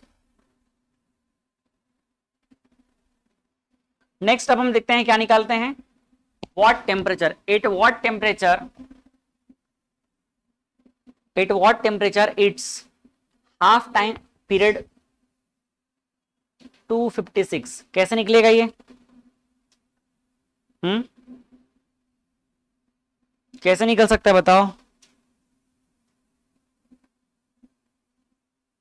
अगर मैं इस एक्सप्रेशन में log k का वैल्यू पुट कर दूं, मतलब k का वैल्यू पुट कर दूं, तो इस एक्सप्रेशन में सिर्फ t बच रहा है, यहां से निकल जाएगा, है ना। बट इसके लिए क्या चाहिए अपने को, रेट कांस्टेंट।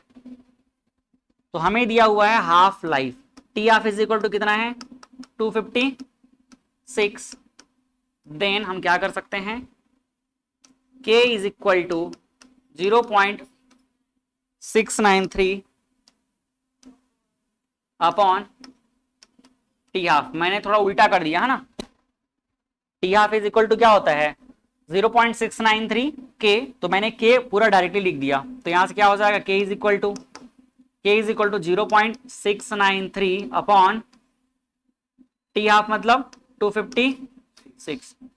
लो भैया अब इसको डिवाइड करना पड़ेगा, टाइम पास है, नहीं करेंगे डिवाइड अपन, सीधा आते हैं। Then log k is equal to कितना है 14.34 माइनस 1.25 इंटू 10 की पावर 4 केल्विन अपॉन टेम्परेचर। ठीक, वहां से निकाला जाएगा log k का वैल्यू कितना हो जाएगा, log 0.693 upon 256 is equal to 14.34 minus 1.25 into 10 की पावर 4। इस यूनिट को नहीं दिखाओगे तो भी चलेगा, कोई जरूरत नहीं दिखाने का। अब निकालना पड़ेगा टी, निकाल लोगे क्या कि इतना ही छोड़ दी इसको? हाँ, प्रोसेस समझ आ गया ना, एग्जाम में आएगा थोड़ा वैल्यू सिंपल देगा, है ना, बात कर दिया जाएगा आप लोगों के लिए। छोटा वाला मिनी नीट है ना, कितने क्वेश्चन का, 18 क्वेश्चन का, है ना, 180 बस की बात तो नहीं है। ठीक है अंजलि, हाँ सॉल्व कर लोगे, एनसीईआरटी का है, आप लोग मत करना, कहने का मतलब इस पर टाइम पास करने की कोई जरूरत नहीं है। प्रोसेस समझ गया ना, प्रोसेस ही मेन समझना था और कुछ नहीं करना था। चलें आगे, यहां पर इसलिए बताना जरूरी था क्योंकि ये हाफ लाइफ से रिलेट किया है, आरडीएस इक्वेशन को कहां से घुमा दिया, हाफ लाइफ से। तो आप लोगों को पता होना चाहिए, बस ऑर्डर देखना है, कौन सा ऑर्डर है, फर्स्ट ऑर्डर। तो फर्स्ट ऑर्डर इसलिए हमने क्या किया, हाफ लाइफ और रेट कांस्टेंट को रिलेट किया और उसके बाद यहां पर ये वैल्यू लिख दिया। तो टेम्परेचर टी का वैल्यू इसको घुमा फिरा के ले आएंगे, एक ही वेरिएबल है। क्या है भाई ये वाला क्वेश्चन, इस क्वेश्चन में ना थोड़ा सा गड़बड़ी था।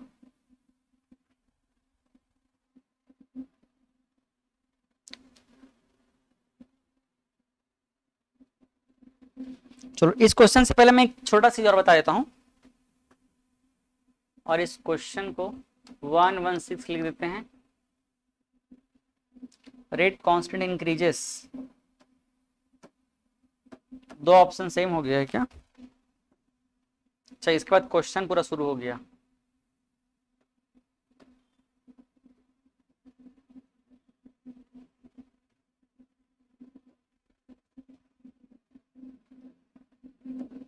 देखो एक छोटा सा हेडिंग दे रहा हूं मैं,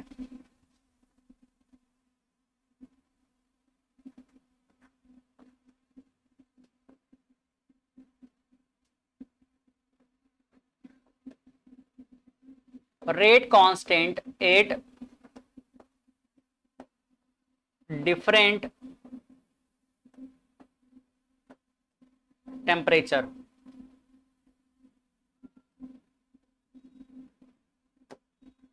प्रिंस, कुछ डाउट थोड़ी अभी तक के? पूछो क्वेश्चन।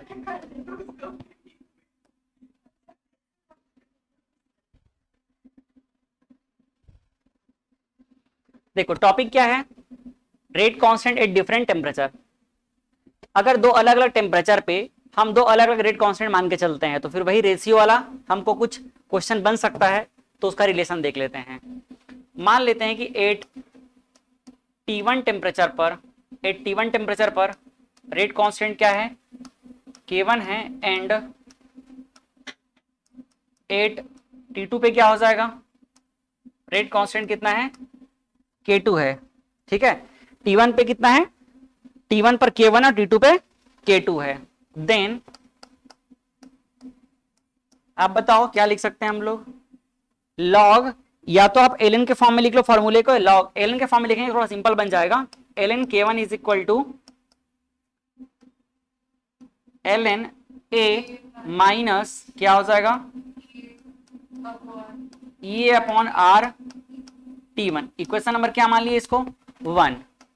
एंड अगर दूसरा हम बात करें T2 टेम्परेचर और K2 रेट कांस्टेंट पे, तो क्या बन जाएगा इसका, L N K2 is equal to L N A minus E A upon R T2। Equation number क्या हो जाएगा, ये T।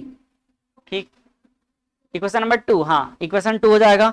अब किसी भी एक को ऊपर नीचे डिवाइड कर लो, किसको डिवाइड कर दें, 2 से 1 कर लेते हैं। इक्वेशन नंबर 2 माइनस, डिवाइड बोला क्या, डिवाइड बाद में आएगा, इक्वेशन 2 माइनस 1 हो जाएगा। तो कितना होगा ये, L N K2 minus L N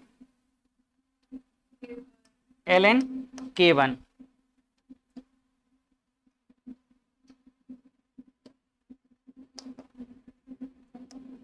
L N A minus क्या होगा,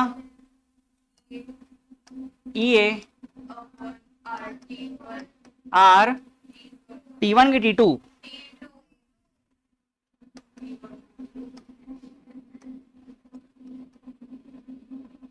फिर L N A minus E A upon,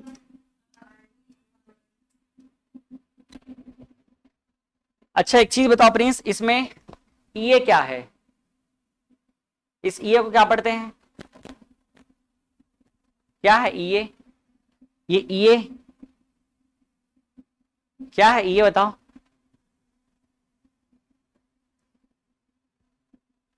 बताओ भाई क्या है।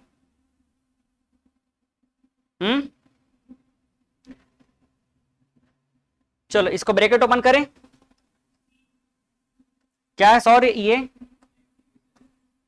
Activation energy, L N K2 minus L N K1 is equal to, जैसे ब्रैकेट ओपन करेंगे तो क्या हो जाएगा, log A minus E upon R T2 minus L N A plus E upon, तो एल एन कैंसल हो गया। हाँ, इन दोनों को क्या मैं एक साथ डिवाइड में लिख दूं, ये हो जाएगा L N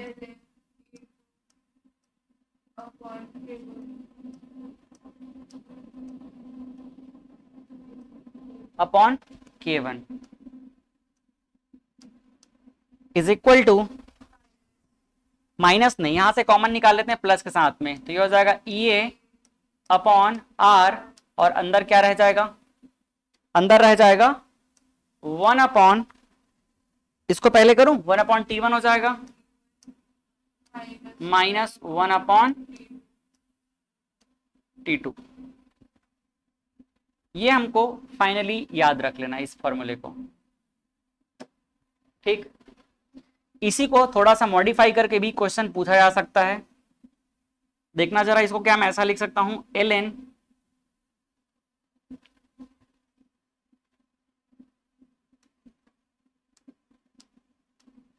K2 upon K1 is equal to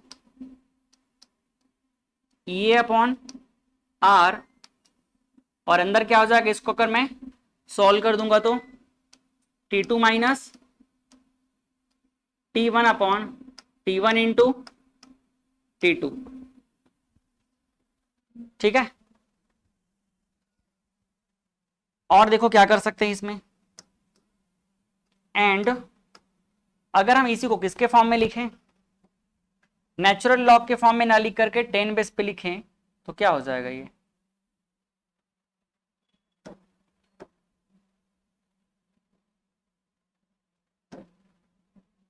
अगर 10 बेस पे हम लिखते हैं तो ये हो जाएगा 2.303 log K2 upon K1 is equal to E upon R, और आप इसको याद रखने की कोशिश कर लेना मोस्टली,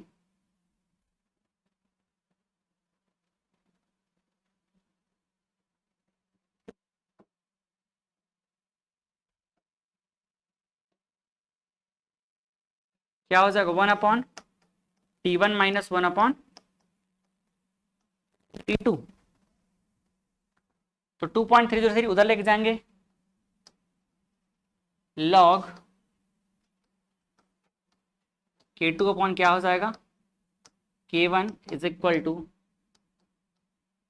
ई अपॉन 2.303 आर, और 1/T1 माइनस 1/T2। कोई दिक्कत, तो इसको कोई याद करने का जरूरत है नहीं, बस ये याद रख लो, ठीक। ऊपर K2 है तो यहां पर पहले K1 है, और अगर इसको देखोगे तो इसमें क्या हो जाएगा, अगर हमने सॉल्व कर दिया तो K2 ऊपर, तो पहले क्या आ जाएगा, T2 पहले आ जाएगा। तो किसी एक को याद रखो, ज्यादा याद रखोगे तो कंफ्यूज जाओगे, लंबे समय में खुद ही याद हो जाता है ये चीज, क्योंकि बस इतना ही थोड़ी याद रखने के लिए, याद रखने तो बहुत सारा चीज है ना, तो ज्यादा हम लोग एक्सप्रेशन याद रखने की कोशिश नहीं करेंगे, बस इसको याद रख लेंगे। ऊपर K2 है तो पहले क्या आ जाएगा, T1, और इसके उल्टे में क्या आ जाएगा, T2। समझ आया। एलियन से लॉग में जाएंगे तो ऑब्वियस से बात है 2.303 का डिवाइड हो जाएगा, तो ये प्रोसेस की बात है, उसको भी हमको याद रखने की लोड नहीं लेना है। तो याद हुआ आपको ये क्या है, क्या है ये, क्या है, एक्टिवेशन एनर्जी। तो फिर आर भी पता होगा, आर क्या है, आर क्या है, क्या है आर,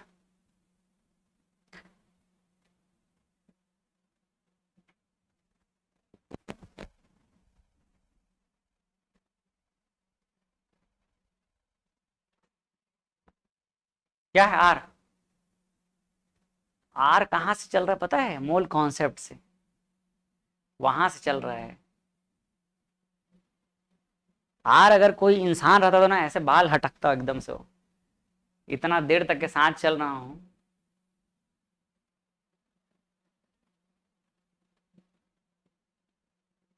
सोचो, इमेजिन करो कि आर को ऐसी पूछे थे कौन है करके, और अचानक से निकल के आए हो, मतलब ये मजाक की बात है, आर कब से आ रहा है चैप्टर नंबर 1 से। क्या है sorry, gas constant, real gas constant, universal gas constant बोलते वैसे उसको। क्या होता है इसका value,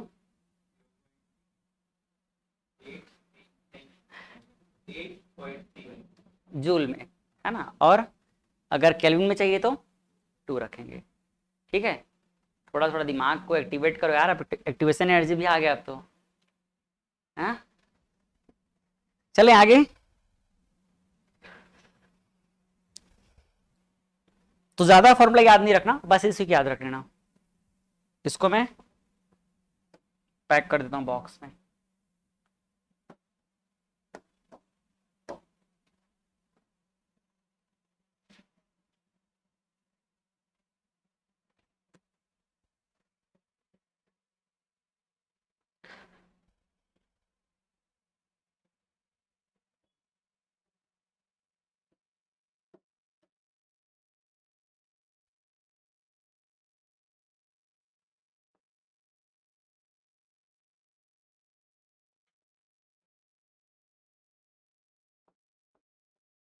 next, presence of catalyst क्या होगा?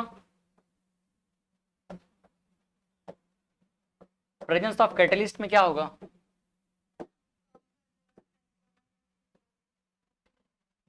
एक्टिवेशन एनर्जी कम कर देगा, है ना।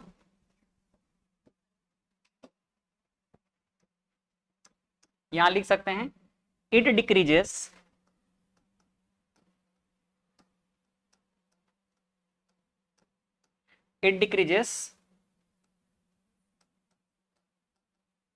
एक्टिवेशन एनर्जी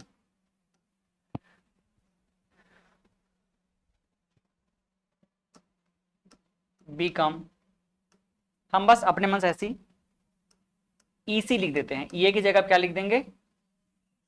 ईसी लिख देते हैं, ठीक है, या ई ए सी लिख देते हैं, ज्यादा अच्छा रहेगा। ई ए सी कितना बन जाएगा अभी? ये डिक्रीज होगा ई ए सी। तो फिर से एक एनालिसिस करते हैं। देन बताओ, एल एन के की जगह क्या हो जाएगा? के सी, क्योंकि कैटलिस्ट प्रेजेंट है। और क्या रहेगा? Is equal to L N A minus E A की जगह क्या हो जाएगा? E A C upon R T. इसको मैं क्या मान लू? Equation number 1। कोई दिक्कत? एंड हमको पहले से पता है, क्या पता है? L N K is equal to L N A minus E A upon R T, equation number 2। और दोनों को हम क्या कर देते हैं? घटा देते हैं। तो इक्वेशन 1 से इक्वेशन 2 को सब्ट्रैक्ट कर देंगे। Equation number 1 minus equation number 2 subtract कर देंगे। सब्ट्रैक्ट कर देंगे, क्या मिलेगा? L N K minus L N K C है ना, पहले L N K C minus L N K is equal to L N A minus E A C upon R T.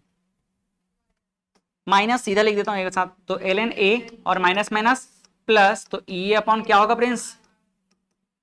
साथ चल रहे हो कि छूट गए? चल रहे हो ना?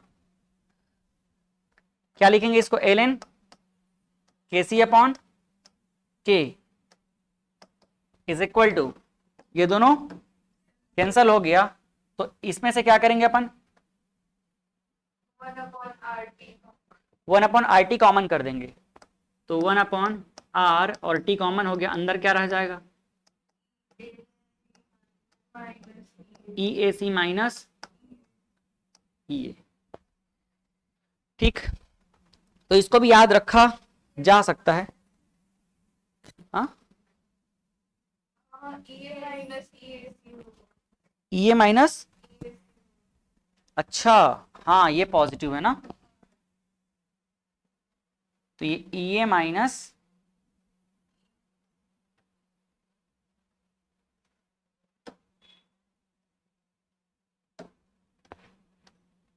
ई ए सी। इसको अपन एक स्टेप और आगे बढ़ा के थोड़ा ठीक से लिख सकते हैं। क्या हो जाएगा ये? L N K C upon K is equal to E A minus E A C upon क्या हो जाएगा? RT। एक काम का फॉर्मूला तो ये हो जाएगा हमारे लिए,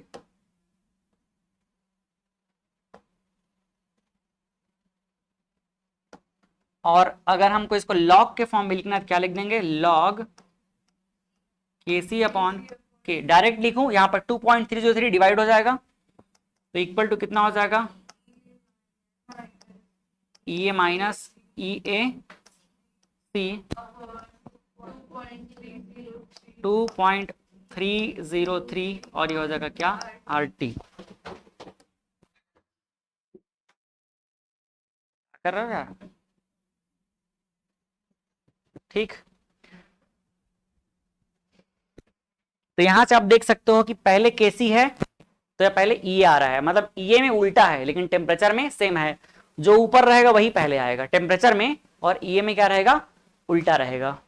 क्यों उल्टा रहेगा, क्योंकि रेट कांस्टेंट के जो है एक्टिवेशन एनर्जी के रेसिप्रोकल होता है ना। तो इसलिए ऐसा समझ लो कि ऊपर केसी है तो ये ई पहले आ जाएगा, और यहां रेट कांस्टेंट के टेम्परेचर क्या होता है, डायरेक्टली प्रोपोर्शनल होता है ना। इसलिए देखो K2 है तो यहां पर क्या हो जाएगा, पहले T2 आ जाएगा। यहां पर लिख सकते हो K is proportional to T, इसलिए ऐसा ये फॉर्मूला बना है। रिलेट करने के लिए लिख रहा हूं, यहां पर लिख सकते हो K proportional to 1 upon EA। समझ आया। लो अब क्वेश्चन है, पढ़ो इस क्वेश्चन को और सॉल्व करो। इसमें एक छोटा सा चेंजेस कर देता हूं मैं।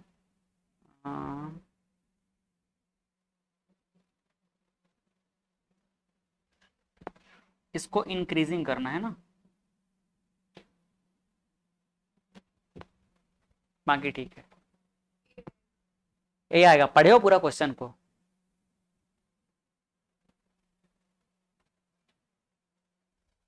हो गया 5 नंबर माइनस।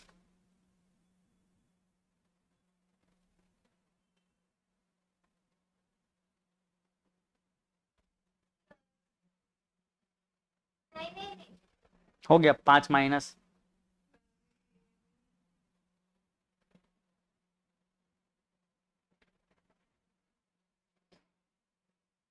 प्रिंस को इतना समझ आ गया कि ए और सी नहीं है। अब चिल्लाते रहने से कोई मतलब नहीं होगा, माइनस हो चुका है। तो जो आदत आज बना के रखोगे वही तो वहां जाएगा।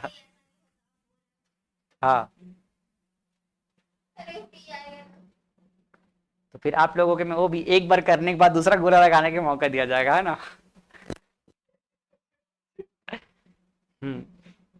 वाइटनर अलाउ करवा देंगे, है ना, होना चाहिए। क्या आएगा इसका आंसर, बी आएगा। ठीक है, क्या बोल रहे देखो, consider the Arrhenius equation given below. ये आर्नियस इक्वेशन है, जानते हो। थोड़ा सा गड़बड़ी है, क्या गड़बड़ी है इसमें, हाँ क्या है, ये RT है, बट उससे कोई फर्क पड़ेगा नहीं, कांस्टेंट हो। देखो क्या बोल रहा है, रेट कांस्टेंट का रिलेशन देख रहा है। रेट कांस्टेंट क्या होगा, ये तो जानते ही अपन ना, सीधे यहाँ पे पहले लिखते हैं, rate constant K is directly proportional to 1 upon EA, या इनवर्सली प्रोपोर्शनल टू EA बोल सकते हो, और डायरेक्टली प्रोपोर्शनल टू टेम्परेचर। ठीक, तो देखो क्या होगा, रेट कांस्टेंट इंक्रीज होगा, कैसे, एक्सपोनेंशियली। एक्सपोनेंशियली इंक्रीज होगा विथ इंक्रीजिंग एक्टिवेशन एनर्जी। अगर एक्टिवेशन एनर्जी को इंक्रीज करें, क्या इंक्रीज करेगा, नहीं, ये हो गया गलत। दूसरा देखो, रेट कांस्टेंट डिक्रीजेस, तो रेट कांस्टेंट क्या करेगा बोल रहा है, डिक्रीज करेगा एक्सपोनेंशियली, जब हम क्या करेंगे, ये को इंक्रीज करेंगे। एकदम सही बात बोला यहां तक के। और क्या बोल रहा है, एंड डिक्रीज करेगा, जब डिक्रीज करेंगे किसको, टेम्परेचर को। तो दोनों एकदम सही है, ये एकदम परफेक्ट, हमारा आंसर बी करेक्ट है। इसको और आगे पढ़ के देख लेते हैं। लेकिन रेट कांस्टेंट इंक्रीजेस क्या बोल रहा है, रेट कांस्टेंट जो है इंक्रीज करेगा, इंक्रीज करेगा जब हम एक्टिवेशन एनर्जी को डिक्रीज करेंगे। तो यहां तक सही है, लेकिन decrease with decrease in temperature, temperature को डिक्रीज करने से क्या ये इंक्रीज करेगा, नहीं, वो डिक्रीज हो जाएगा, इंक्रीज नहीं होगा, इसलिए ये भी क्या हो गया, रॉन्ग। रेट कांस्टेंट देखो increases exponentially with increase in activation energy, यही गलत हो गया। यही वाला स्टेटमेंट क्या हो गया, रॉन्ग। बाकी ये तो आगे सही है, increases with increase in temperature. तो ये हमारा आंसर ऑप्शन नंबर बी। कोई दिक्कत कहीं पे इसमें नहीं है।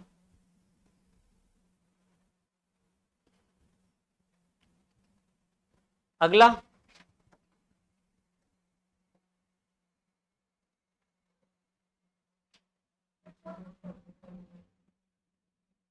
चलो इसका आंसर बताओ। 117। अरे यार ये हट गया, रुको रुको रुको।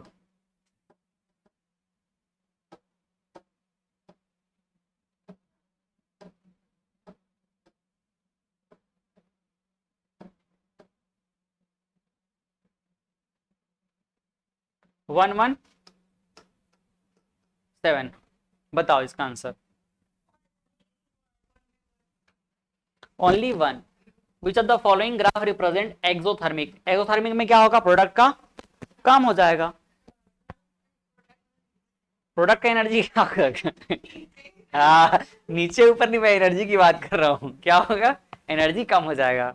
ठीक है, मतलब ज्यादा नीचे जाएगा, ऐसा बोल रहे हो। ठीक, तो कौन सा है ये वाला, करेक्ट है, ओनली वन। ये किसका है ये, और यहाँ पर दोनों इक्वल है, इक्विलिब्रियम आ गया है ना ये। अगला क्वेश्चन नंबर 118। एक्चुअल में भी क्वेश्चन बहुत आसान बन गया, क्योंकि मैंने ना उस फॉर्मूले को थोड़ा सा एक्सटेंड कर दिया। जनरली इसको फॉर्मूले को यहाँ तक रखा जाता है 1/T1 - 1/T2 तक के, लेकिन मैंने पूरा सॉल्व कर दिया, तो आप लोग तो बिना कुछ सॉल्व के बता सकते हो। ये फायदा होता है, अगर हम वहां पर डेरिवेशन के टाइम पे 1/T1 - 1/T2 को सॉल्व नहीं किए थे, तो हमको 2 स्टेप यहाँ पे लिखना पड़ता है ना, या हो सकता है बहुत लंबे समय बाद हमको ये अचानक थोड़ी याद आएगा, तो रिलेट भी नहीं हो पाता। तो जितना ज्यादा आप चीजों को सोचे रहोगे वो काम आता है एग्जाम में। क्या होगा इसका आंसर, क्या आ जाएगा, बी की डी। हाँ डी हो गया, इतना बावजूद भी गलत, इतना लेक्चर देने के बाद भी। लिखो पहले 2 स्टेप, चलो लिखो तब याद रहेगा। अभी तक गलत गलत बोल रहे हैं सब लोग, तो गलत तो हो ही गया, लेकिन लिख के प्रैक्टिस कर लिया करो थोड़ा सा, अगर अभी नहीं बनता है तो। वहां हमको पेन कम चलाना पड़े, इसके लिए अभी पेन चलाना जरूरी है। क्या हो जाएगा, देखो होता क्या, एक बार मैं जबरदस्ती लिख रहा हूं, क्योंकि मेरे लिखने से कम आप लोगों को कुछ भला हो जाए। 1 क्या है, यहाँ पर K2/K1, लेकिन यहाँ पर दोनों एक साथ दिया है ना, तो हमको यहाँ पर दोनों को लिख करके चेक करना पड़ जाता अगर हमें याद नहीं रहेगा तो। बट हम जानते हैं क्या होता है यहाँ पर, EA/2.303 1/T1 - 1/T2। सॉल्व करेंगे कितना हो जाएगा ये, EA/2.303 log T2 - T1, और क्या हो जाएगा T1 इंटू T2। तो आप देख लो किसमें ऊपर और यहाँ पर सामने वाला सेम दिख रहा है, यहाँ पर K1 है और T2 आगे, गलत हो गया। यहाँ पर K2 और यहाँ T2 है, एकदम सही है। यहाँ पर K2 और ये सामने उल्टा कर दिया पूरा, इसको प्लस कर दिया, घुमा फिरा दिया, ये दोनों, ये भी गलत है। मतलब इन दोनों को देख के बता देगा डी, कैसे डी आंसर बोले थे भाई, दिख रहा है मल्टीप्लाई दिख रहा है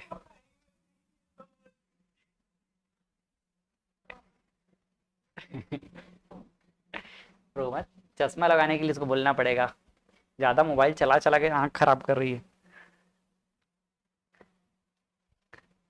देख के मम्मी मत सुन ले इसको, है ना। हाँ नहीं सुनेगी, है ना। कितने बजे तक क्लिप भेज दूं क्या, बताओ इसका आंसर क्या होगा। भेज दो, मतलब पूरा उनको एकदम अपने कब्जे में ले लियो, है ना, बताना पड़ेगा फोन आपके कब्जे में है। बोलोगे तो भी कुछ नहीं होगा, कुछ नहीं कर पाएगी, है ना।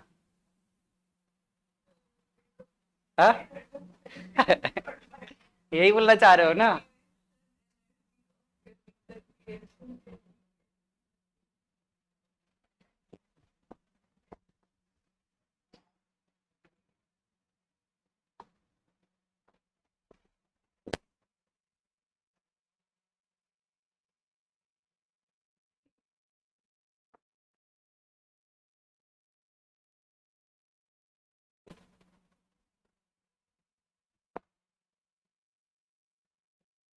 क्या आएगा आंसर? बी। ठीक है, activation energy of any chemical reaction can be calculated if one knows the value of, किसका वैल्यू पता होना चाहिए? Rate constant of two different temperature. Rate constant का पता रहेगा तब क्या निकाल सकते हैं अपन? एक्टिवेशन एनर्जी, है ना। यहां पर देखो आपको कंफ्यूज करेगा कौन सा, ये दोनों ऑप्शन कंफ्यूज करेगा एग्जाम में, क्योंकि अभी का प्रेशर नहीं है ज्यादा, वहां पर प्रेशर रहेगा, ऑब्वियस सी बात है। Rate constant eight standard temperature, आप कुछ तो अलग बात होगा, हाँ सोचने लग जाओगे।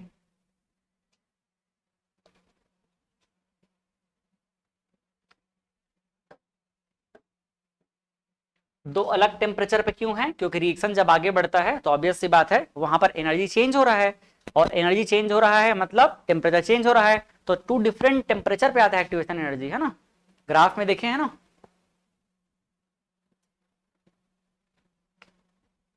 बताओ बनेगा क्या ये? हाँ, ट्राई करना चाहोगे?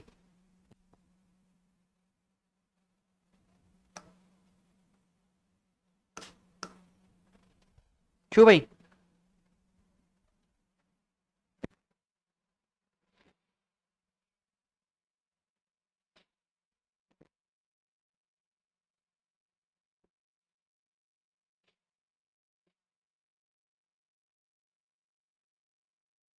ट्राई करना नहीं चाहोगे क्या इसको? नहीं करना चाहोगे? चलो मैं ही बता देता हूँ। For the two gaseous reactions following data are given. क्या दिया हुआ है? ए से बी हमारे पास एक रिएक्शन है और उसके लिए रेट कांस्टेंट को दिया हुआ है K1 के फॉर्म में। K1 इज इक्वल टू 10 की पावर 10 e की पावर माइनस 20,000 अपॉन टी दिया हुआ है। ये एक आर्डिनियस इक्वेशन है। दूसरा इक्वेशन के लिए, दूसरा रिएक्शन के लिए एक दूसरा आरडीएस इक्वेशन दिया हुआ है। K2 इज इक्वल टू 10 की पावर 12 e की पावर माइनस 24,606 टी। अब यहां कंडीशन क्या लगाया है? The temperature at which K1 becomes equal to K2, मतलब वो टेम्परेचर आप बताओ जिस टेम्परेचर पर K1 और K2 क्या हो जाएगा? इक्वल हो जाएगा। तो वहीं से स्टार्ट करते हैं। If K1 equal to K2, जब K1 और K2 क्या हो जाएगा? इक्वल हो जाएगा, तो क्या लिखेंगे? ये हो जाएगा K1 और हो जाएगा K2, दोनों को इक्वल कर देते हैं। 10 की पावर 10 e की पावर माइनस 20,000 अपॉन टी। ऐसे कैलकुलेशन थोड़े से हिम्मत दिखा के करने पड़ते हैं, तब जाकर के हमको फिर से करने का मन करता है, इसलिए घर में ऐसे रिस्क लेने चाहिए, है ना। e की power minus 24,606 upon T upon T. कोई दिक्कत यहां तक नहीं है? e का पावर और e का पावर दोनों को हम एक साथ लाते हैं, ठीक, और बाकी को एक साथ कर देते हैं, तो क्या होने वाला है देखना जरा। मैं इसको इधर ले आता हूं और इसको इधर ले चलता हूं, तो e की पावर माइनस क्या है यहां पर?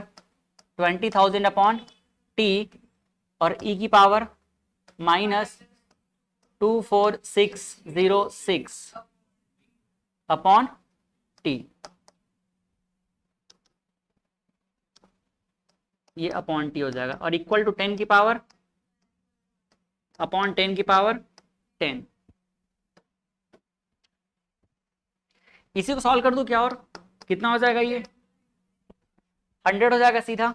इन दोनों को सॉल्व करेंगे तो यहां देखिए, इसको सॉल्व करेंगे e की पावर भाई दोनों का बेस क्या है? सेम है ना, तो ये ऊपर जाके क्या हो जाएगा? ऊपर जाके सबट्रैक्ट कर लेगा, तो e की पावर कितना हो जाएगा?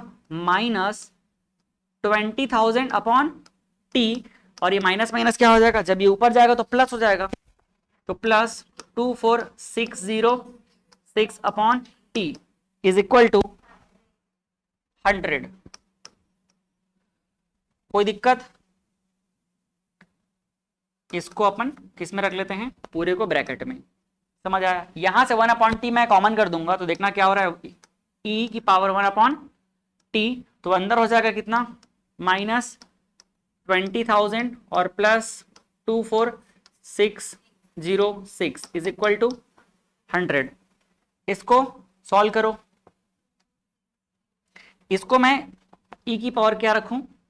देखो दो स्टेप एक साथ करूं क्या? इसको उधर ट्रांसफर कर दूं? मत करूं? हाँ कर देता हूं। तो e की पावर उधर जाके क्या बन जाएगा? ln बन जाएगा, 1/t हो जाएगा। इसको सॉल्व करो। 4606 और ये e की पावर जब उधर चला जाएगा तो क्या बन जाएगा? ये ln 100 बन जाएगा। समझ आया? ठीक। अब यहां से हम क्या कर सकते हैं? यही टेम्परेचर चाहिए अपने को, तो ln 100 क्या हो रहा है देखना जरा। 1/t, इसको कुछ नहीं करना, 4606 2.303 और ये हो जाएगा log 100। क्या है यहां पर? 4606 upon t is equal to 2.303 log, लो जानबूझ के लिखता हूं एक स्टेप और, 10 की पावर 2, तो ये हो जाएगा 2 और 1 आ जाएगा, है ना। तो 4606 upon T is equal to 2.303 into 2। समझ आया? ये टी को उधर लिख जाऊंगा, ये इधर आ जाएगा। कितना हो जाएगा? टी इज इक्वल टू 4606, यहाँ अपॉन कितना हो जाएगा? 4.606 मीन्स क्या लिख सकते हैं इसको? 46, हाँ सीधे 1000 आ जाएगा। ये देखो ऊपर किसका मल्टीप्लाई हो जाएगा? डेसिमल हटेगा 1000 का, तो ये दोनों कैंसल। देखो कितना, मतलब एक्चुअल में ना जो नीट वगैरह एग्जाम होता है ऐसा क्वेश्चन आता है जो लगता है बहुत लंबा रास्ता है, लेकिन वैल्यू इतना अच्छा सोच समझ कर डाले रहते हैं कि सॉल्व करने के बाद अच्छा महसूस होता है। ये टेम्परेचर यूनिट किस में है? केल्विन में। सोचो जब ऐसा क्वेश्चन ना खुद से बन जाएगा ना तो देखना बहुत अच्छा लगेगा, क्योंकि इसका जो रास्ता है एकदम स्ट्रेट फॉरवर्ड है और शुरुआत में देखने से डर लगता है, तो बहुत लोग तो गेम खाली देखते ही हार जाते हैं।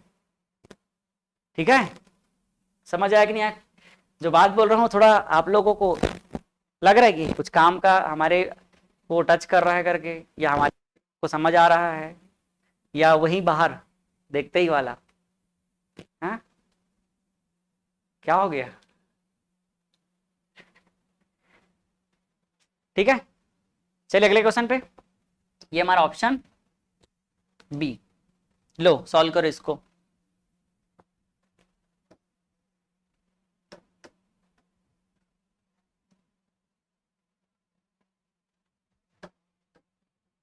देखो तो ये क्वेश्चन को, क्वेश्चन नंबर कौन सा होगा प्रिंस? 121। कम से कम क्वेश्चन तो काउंट करते रहा करो यार, हाँ मन लगा रहेगा।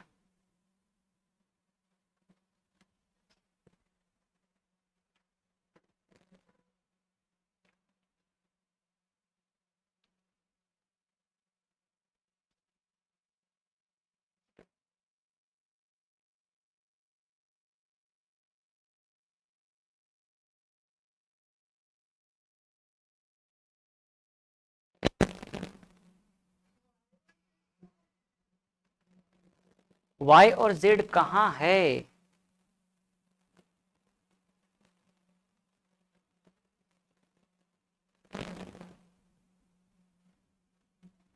एक्चुअल में ना ये ग्राफ थोड़ा दूसरा हो गया है, ये दूसरे क्वेश्चन का ग्राफ दूसरे में लगा दिया गया है। यहां पर ग्राफ बना देता हूं मैं।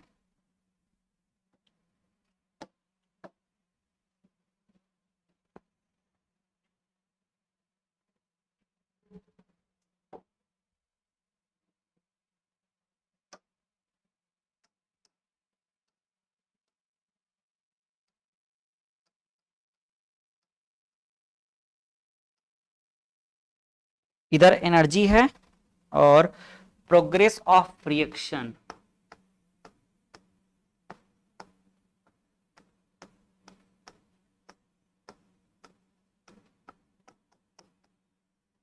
प्रोग्रेस ऑफ रिएक्शन हो गया।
तो यहां से लेकर के इस वैल्यू को x माना गया है और यहां से यहां तक को y एज्यूम किया गया है और ये वाला जो वैल्यू है ना इसको z एज्यूम किया गया है। ठीक है,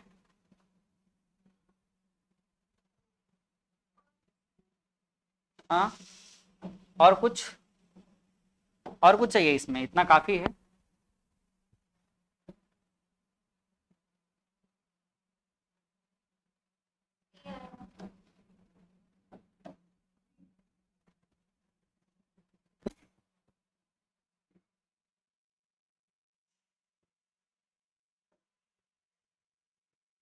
क्या आ रहा है आंसर?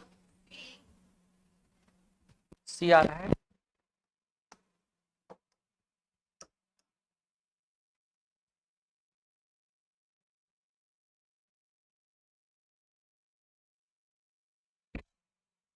हाँ सही है, सी आ रहा है इसका आंसर। क्या बोल रहा है? ये हमारे पास एक ABCD करके, अच्छा ABCD भी है, उसको ABCD लिख देता हूँ।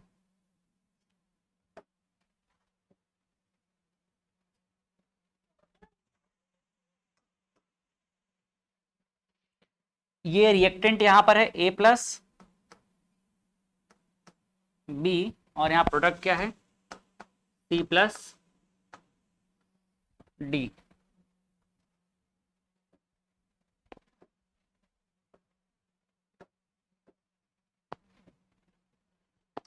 अब इसके बाद तो क्वेश्चन आसान बन गया ना, ग्राफ से सब कुछ समझ आ गया। क्या बोल रहा है? द एंथैल्पी चेंज कितना हो जाएगा, मतलब डेल्टा एच। डेल्टा एच क्या है? इन दोनों के बीच का गैप, जो कि क्या दिख रहा है यहाँ पर, y। तो y किस में है? y इसमें है, ये दोनों नहीं हो सकता। फिर activation energy for the reverse reaction, reverse के लिए क्या हो जाएगा? रिवर्स रिएक्शन के लिए मतलब यहां से यहां तक का, इसी को हम क्या बोलेंगे? ए बैकवर्ड कहेंगे, EAB कहेंगे, है ना। तो EAB कितना हो जाएगा? x plus Y.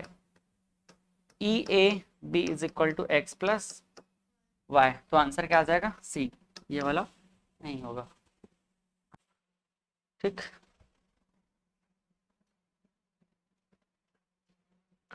चलो ये लास्ट क्वेश्चन। वैसे एक क्वेश्चन जो होमवर्क रखा हूं ना, उसको मैं अभी सॉल्व कर दूंगा, उसको लेके नहीं जाएंगे अब जबरदस्ती, एक भी नहीं है तो।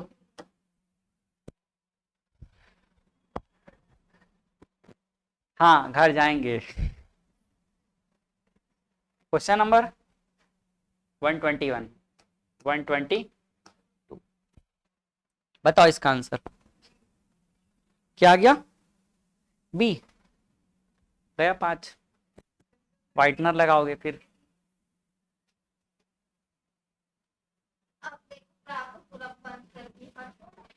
अच्छा,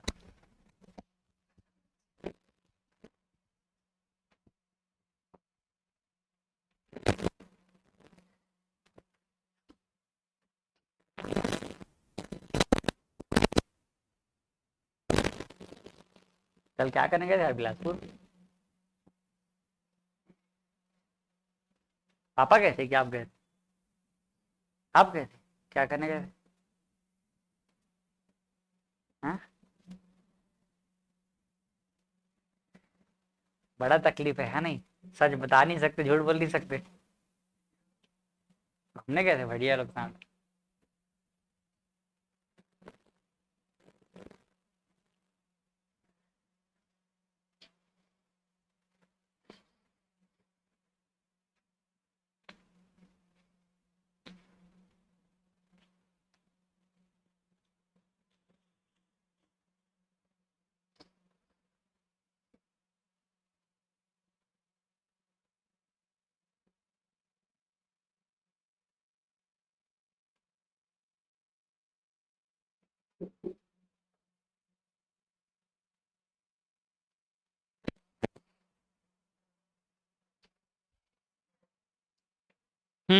क्या रहा है? सी आएगा, एकदम सही।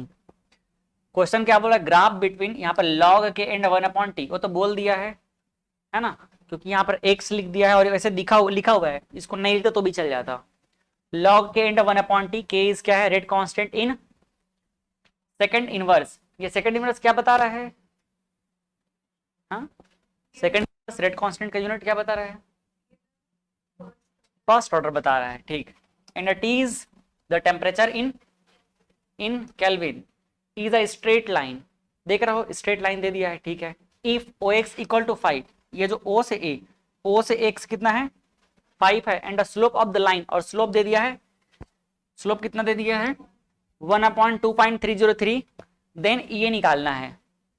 भाई स्लोप कितना होता है आप खुद ही बताओ, अगर आपको इक्वेशन पता हो, log k is equal to log a minus E A upon 2.303 r, और ये हो जाएगा t।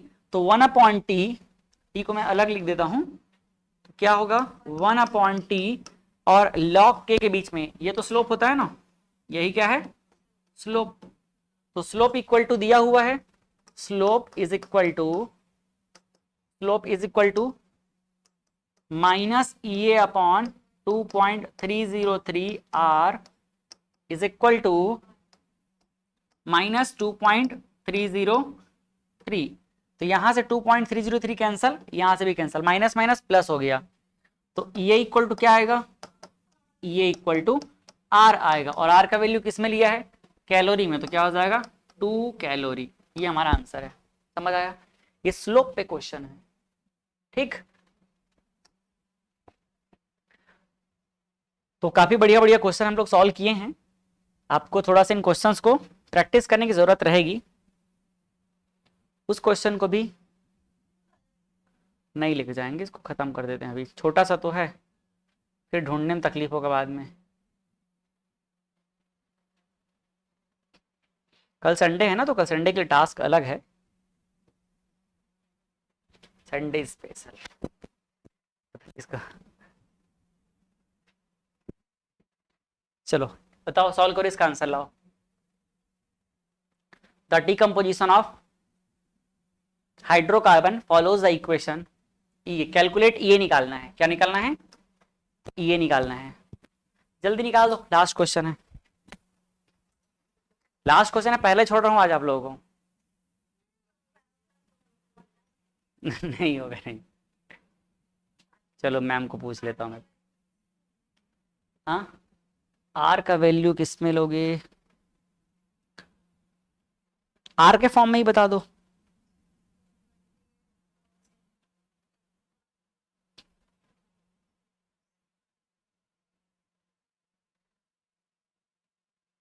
$28,000 ठीक है, सही है, आ गया।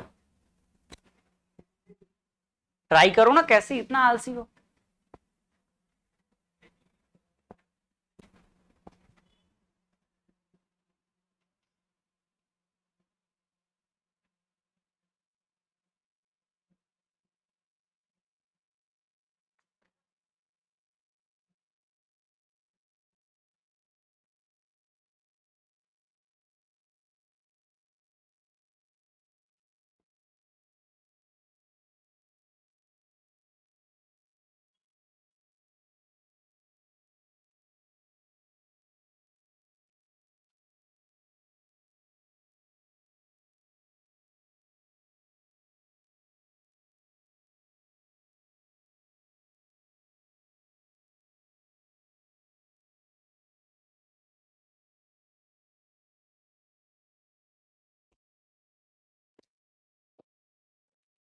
हो गया, कितना आया, क्या वही आया, हाँ आया आप लोगों का, आ गया, अपने सेनापति का बदला ना।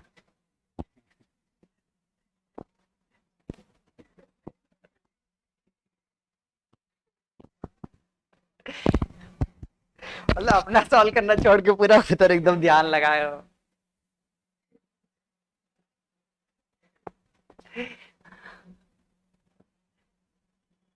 के इज इक्वल टू क्या होता है, हाँ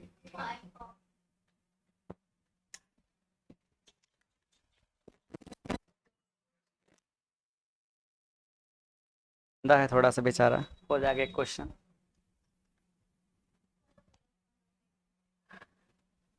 थैंक यू, इतना केयर कर रहा आप लोग। k is equal to A to the power क्या हो जाएगा, minus A upon R T. तो ये निकालना है, तो minus A upon R T is equal to कितना हो जाएगा, -2800 और टी। के का कोई मतलब नहीं, के क्या है, यूनिट है।